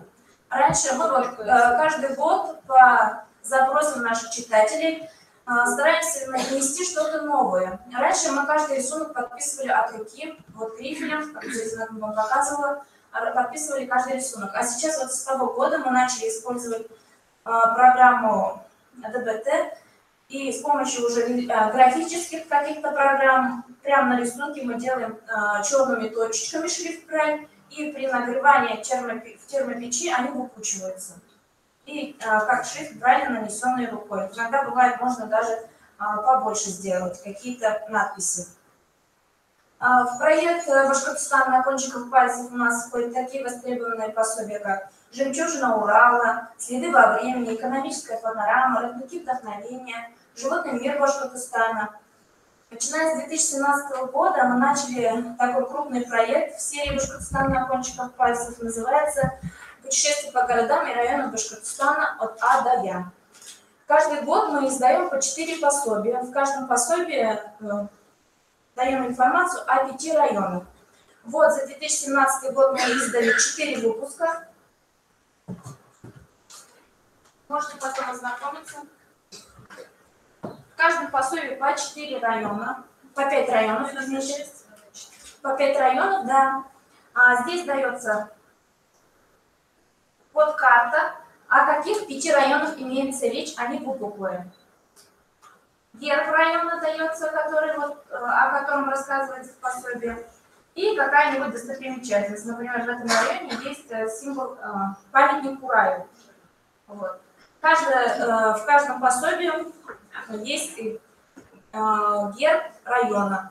Что вот немаловажно, в каждом районе имеется свой герб в выпуклом виде. Также вот раньше уже озвучивали то, что в 2016 году вот, пособие «Башкортостан на кончиках пальца» в конкурсе «Лучшие товары Башкортостана» в номинации «Услуги населения» занимали призовые места, были дипломантами, и наши рельефно-графические пособия с гордостью печатаются с логотипом «Лучшие товары Башкортостана». Также вот вам хочу озвучить то, что в федеральном законе от 24 ноября 1995 года номер 181 о социальной защите инвалидов Российской Федерации в части 1 статьи 14 обеспечение беспрепятственного доступа инвалидов к информации. Говорится о том, что необходимо все усилия в библиотеках направлять на обеспечение беспрепятственного доступа к информации. К информации не только в текстовом виде, но и иллюстрации, чертежей, диаграмм. Ежегодно прокуратура Российской Федерации производит плановые проверки библиотек на предмет исполнения этого закона. И сообщаю вам, что библиотека для слепых является единственным республиканским учреждением, издающим краеведческие пособия в форматах, доступных для незрячих детей. Книги, изданные рельефно-точечным шрифтом Брайля, рельефно-графическими рисунками, звуковые и говорящие книги. Вам были разданы прайс-листы, вы можете ознакомиться с нашими изданиями. Возможно, кто-то уже пользовался, кто-то заказывал. Дети-инвалиды по зрению имеют возможность получить такую же информацию о своей родине, как и их сверстники, обычно видящие. Ну, вроде, если вопросы, то спасибо большое за внимание. Спасибо, Назира Мазгаровна. Я думаю, информация нужная, все возьмут на вооружение, изучат прайс-листы, и кто еще не приобретал, приобретут пособие. Ну и вы видите, что от А до Я, да, мы все районы задействуем, то есть в каждом районе у нас будет издано пособие. Сейчас вот в продолжении, по сути, темы, потому что следующий выступающий у нас тоже расскажет о различных пособиях и изданиях, которые выпускаются для незрячих в рамках проекта «Трогательный Башкортостан».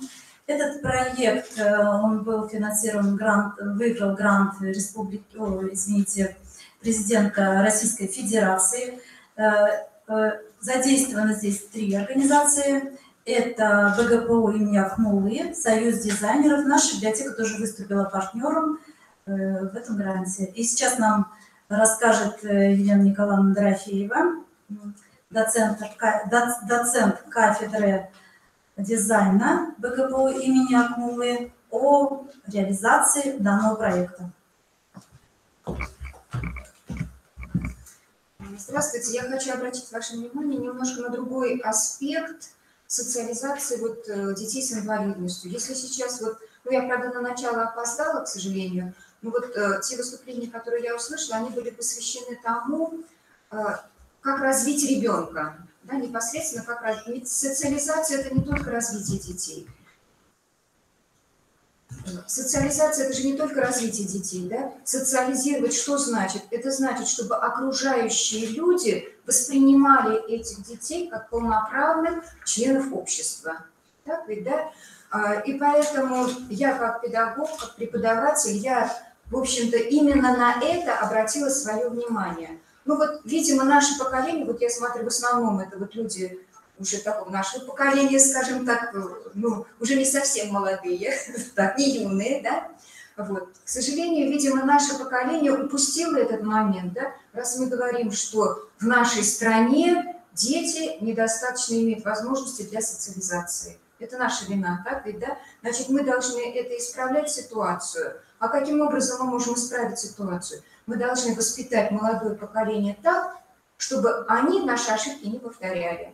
Чтобы они, встречаясь с особенными людьми, воспринимали их как полноправных членов.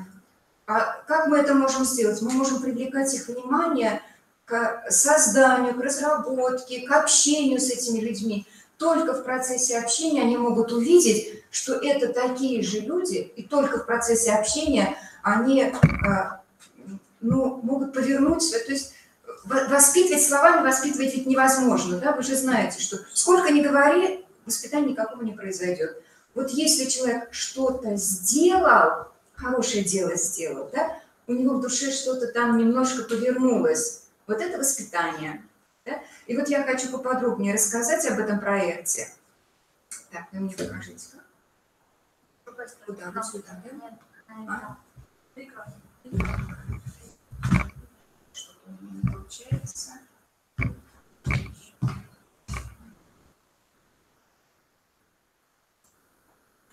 Не нажимается. Вы по смыслу будете просто сами листать, да? Давайте. Не совсем. Что-то, так, листайте, девочки, просто по смыслу, да?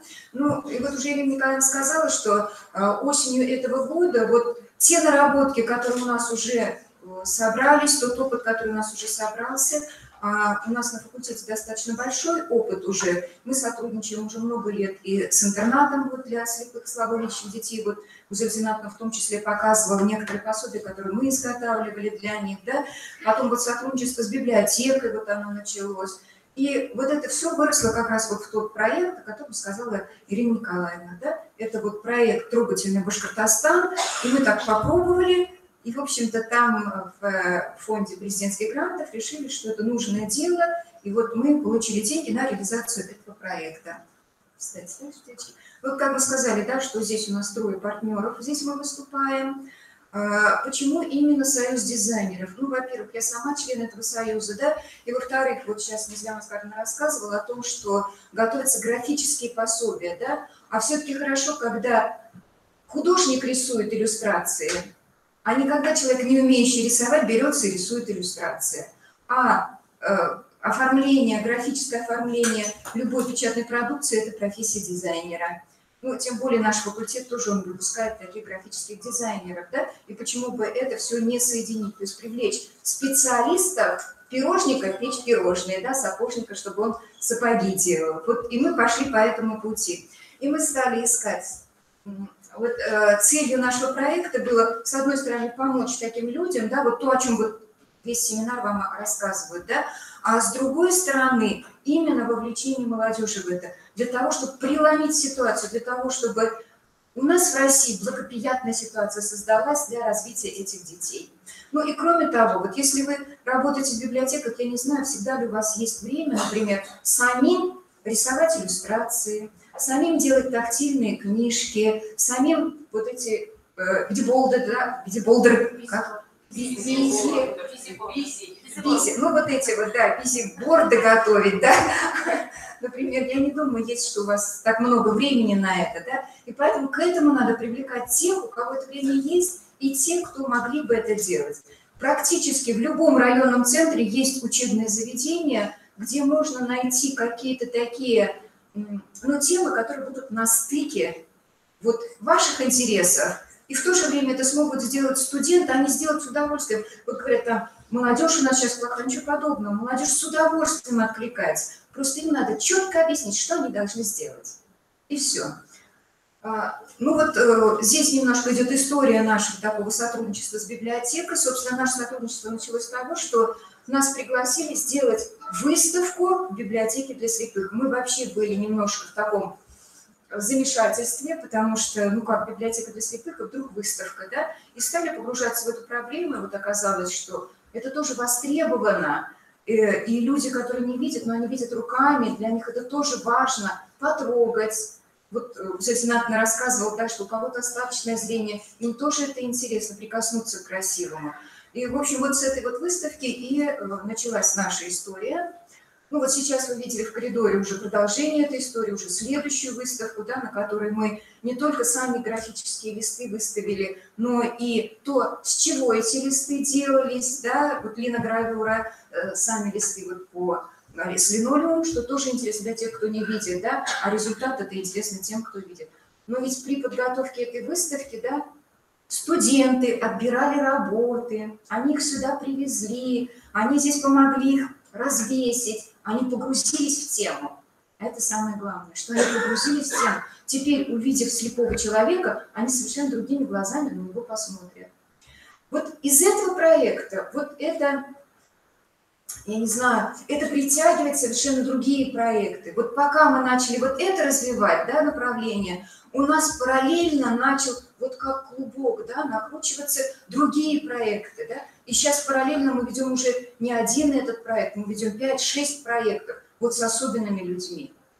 То есть, ну, дети вовлекаются, им уже это становится интересно. Ну вот в частности, например, в прошлом году параллельно, да, мы сделали конкурс плакатов в поддержку семей, воспитывающих детей с синдромом Дауна.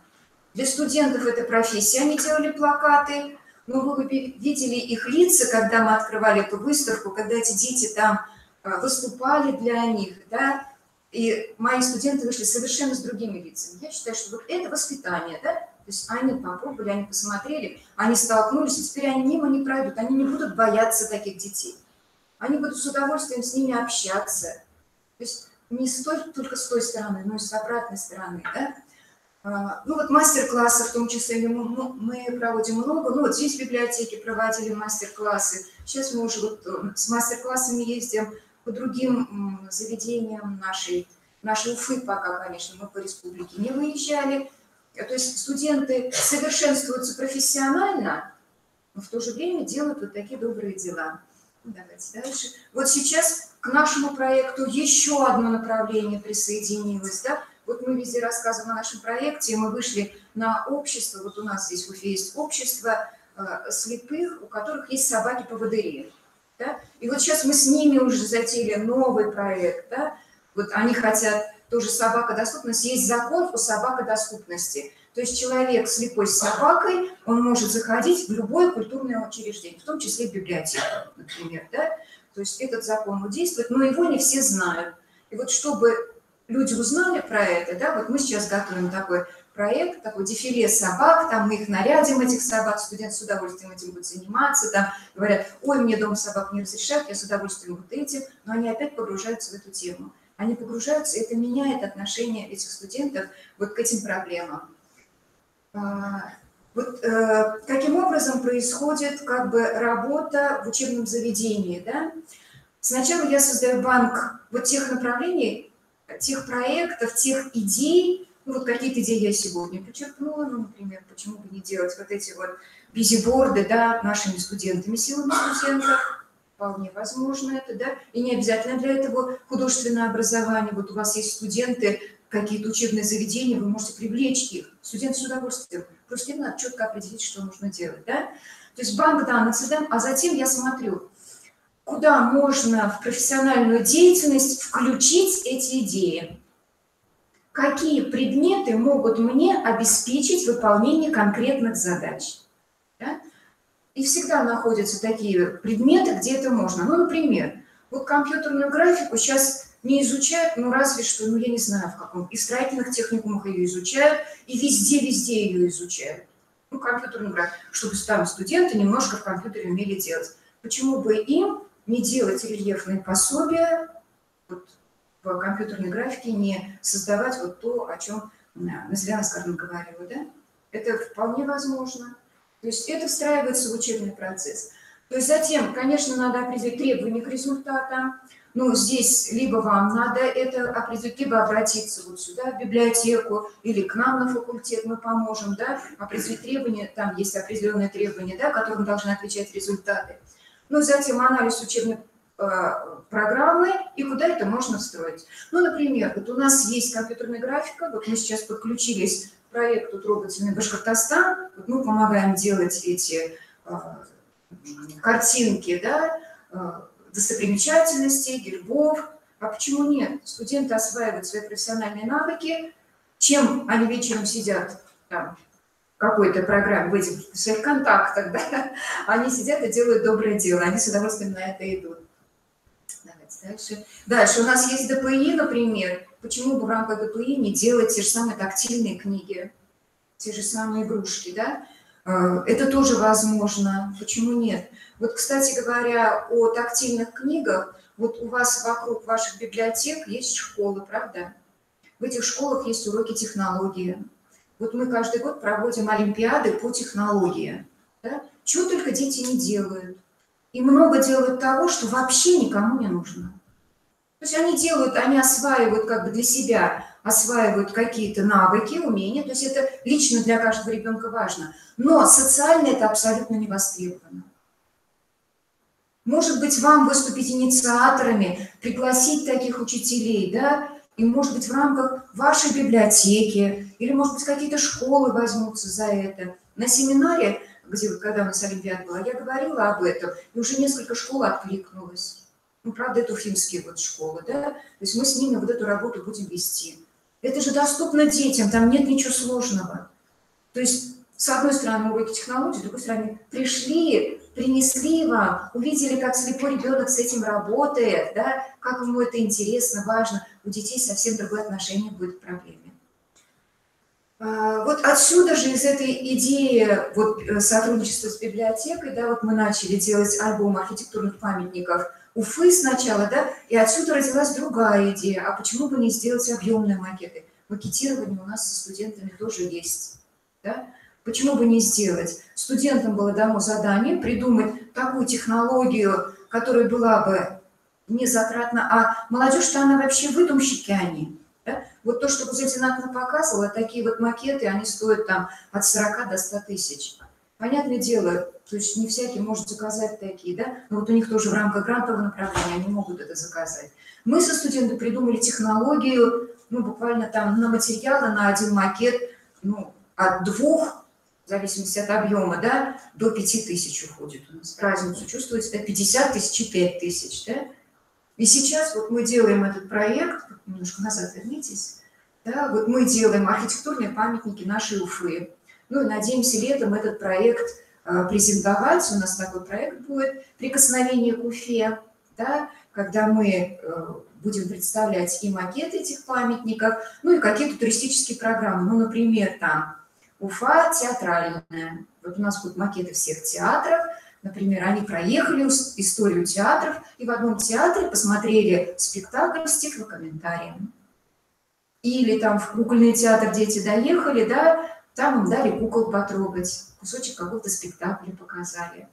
То есть, видите, это вот одна идея, она потом вот к себе притягивает другие идеи, да. Ну и вот дальше двигаемся. Вот, например, это на уроках технологии можно делать, да. То есть это в школьникам вполне доступная технология. Вы можете привлекать. Сразу 2 зайцев будете убивать. И книжки себе, и мнение молодежи, проблемы немножко другое будет. Дальше двигаемся. Ну вот есть технологии, если у вас есть какие-то лицеи продвинутые, есть какие-то колледжи. Сейчас во многих колледжах есть 3D-принтеры. Да? Вот здесь, например, пример изготовления такой книги на 3D-принтере. Чего только они не делают. Вот сейчас технопарки эти открыли. Посмотришь, всякое ненужное барахло они там делают. Дорого. Столько оборудования дорогое, а они не знают, куда его применить, это оборудование. Что сделать полезного? И вот дети что-то там придумывают и делают что-то никому не нужное. Если дети будут знать, что это будет нужно человеку особенному, они будут совершенно по-другому делать. Подумайте, вот географию вокруг своей библиотеки, посмотрите, кто у вас есть, что вы можете им предложить.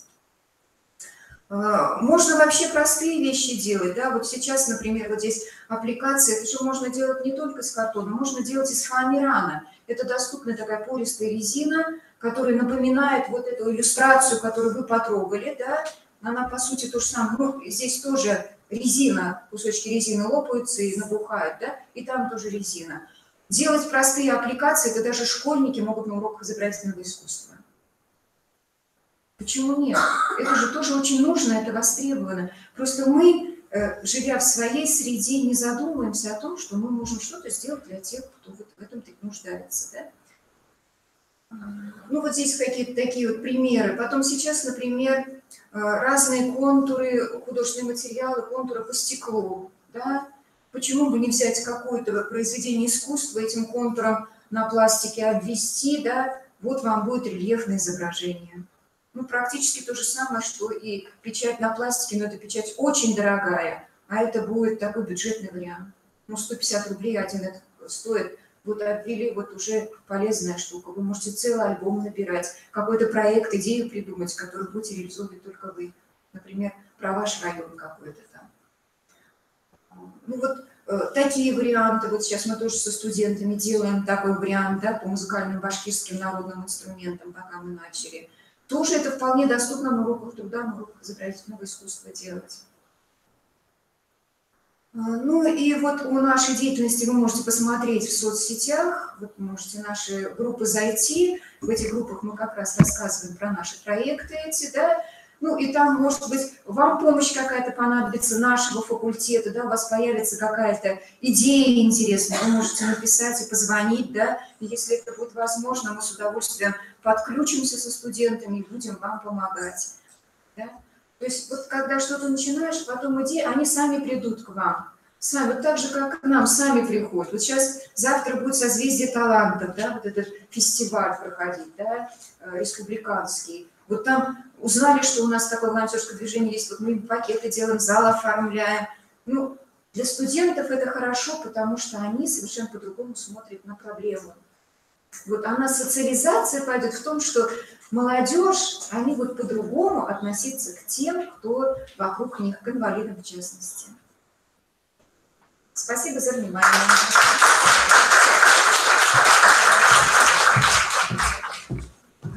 Спасибо, Елена Николаевна. Очень интересное выступление, на мой взгляд, потому что вот этот год, все знаем, мы, библиотекари, всегда придерживаемся. Если президент объявил год волонтерства, мы стараемся в этом направлении работать. Год семьи, год семьи, то есть вот год волонтера некоторых сразу поставил в тупик, наверное, а что нам с этим делать, а как нам с этим работать.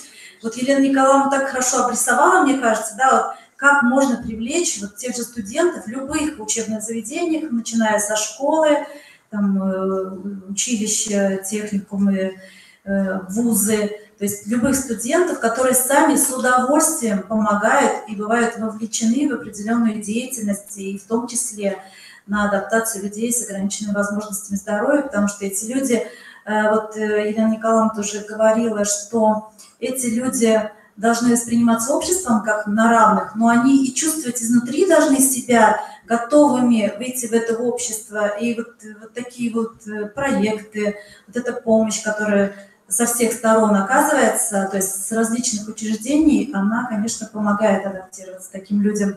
И сегодня на нашем семинаре вы видели, что очень много организаций работает в этом направлении. Да, это и благотворительные фонды, и учебные заведения. Мы, библиотеки, естественно, всегда, ну, мы считаем, что мы много в этом направлении работаем, но видим, да, вот на таких семинарах знакомимся с опытом работы других учреждений, понимаем, что очень много людей задействовано в этом процессе.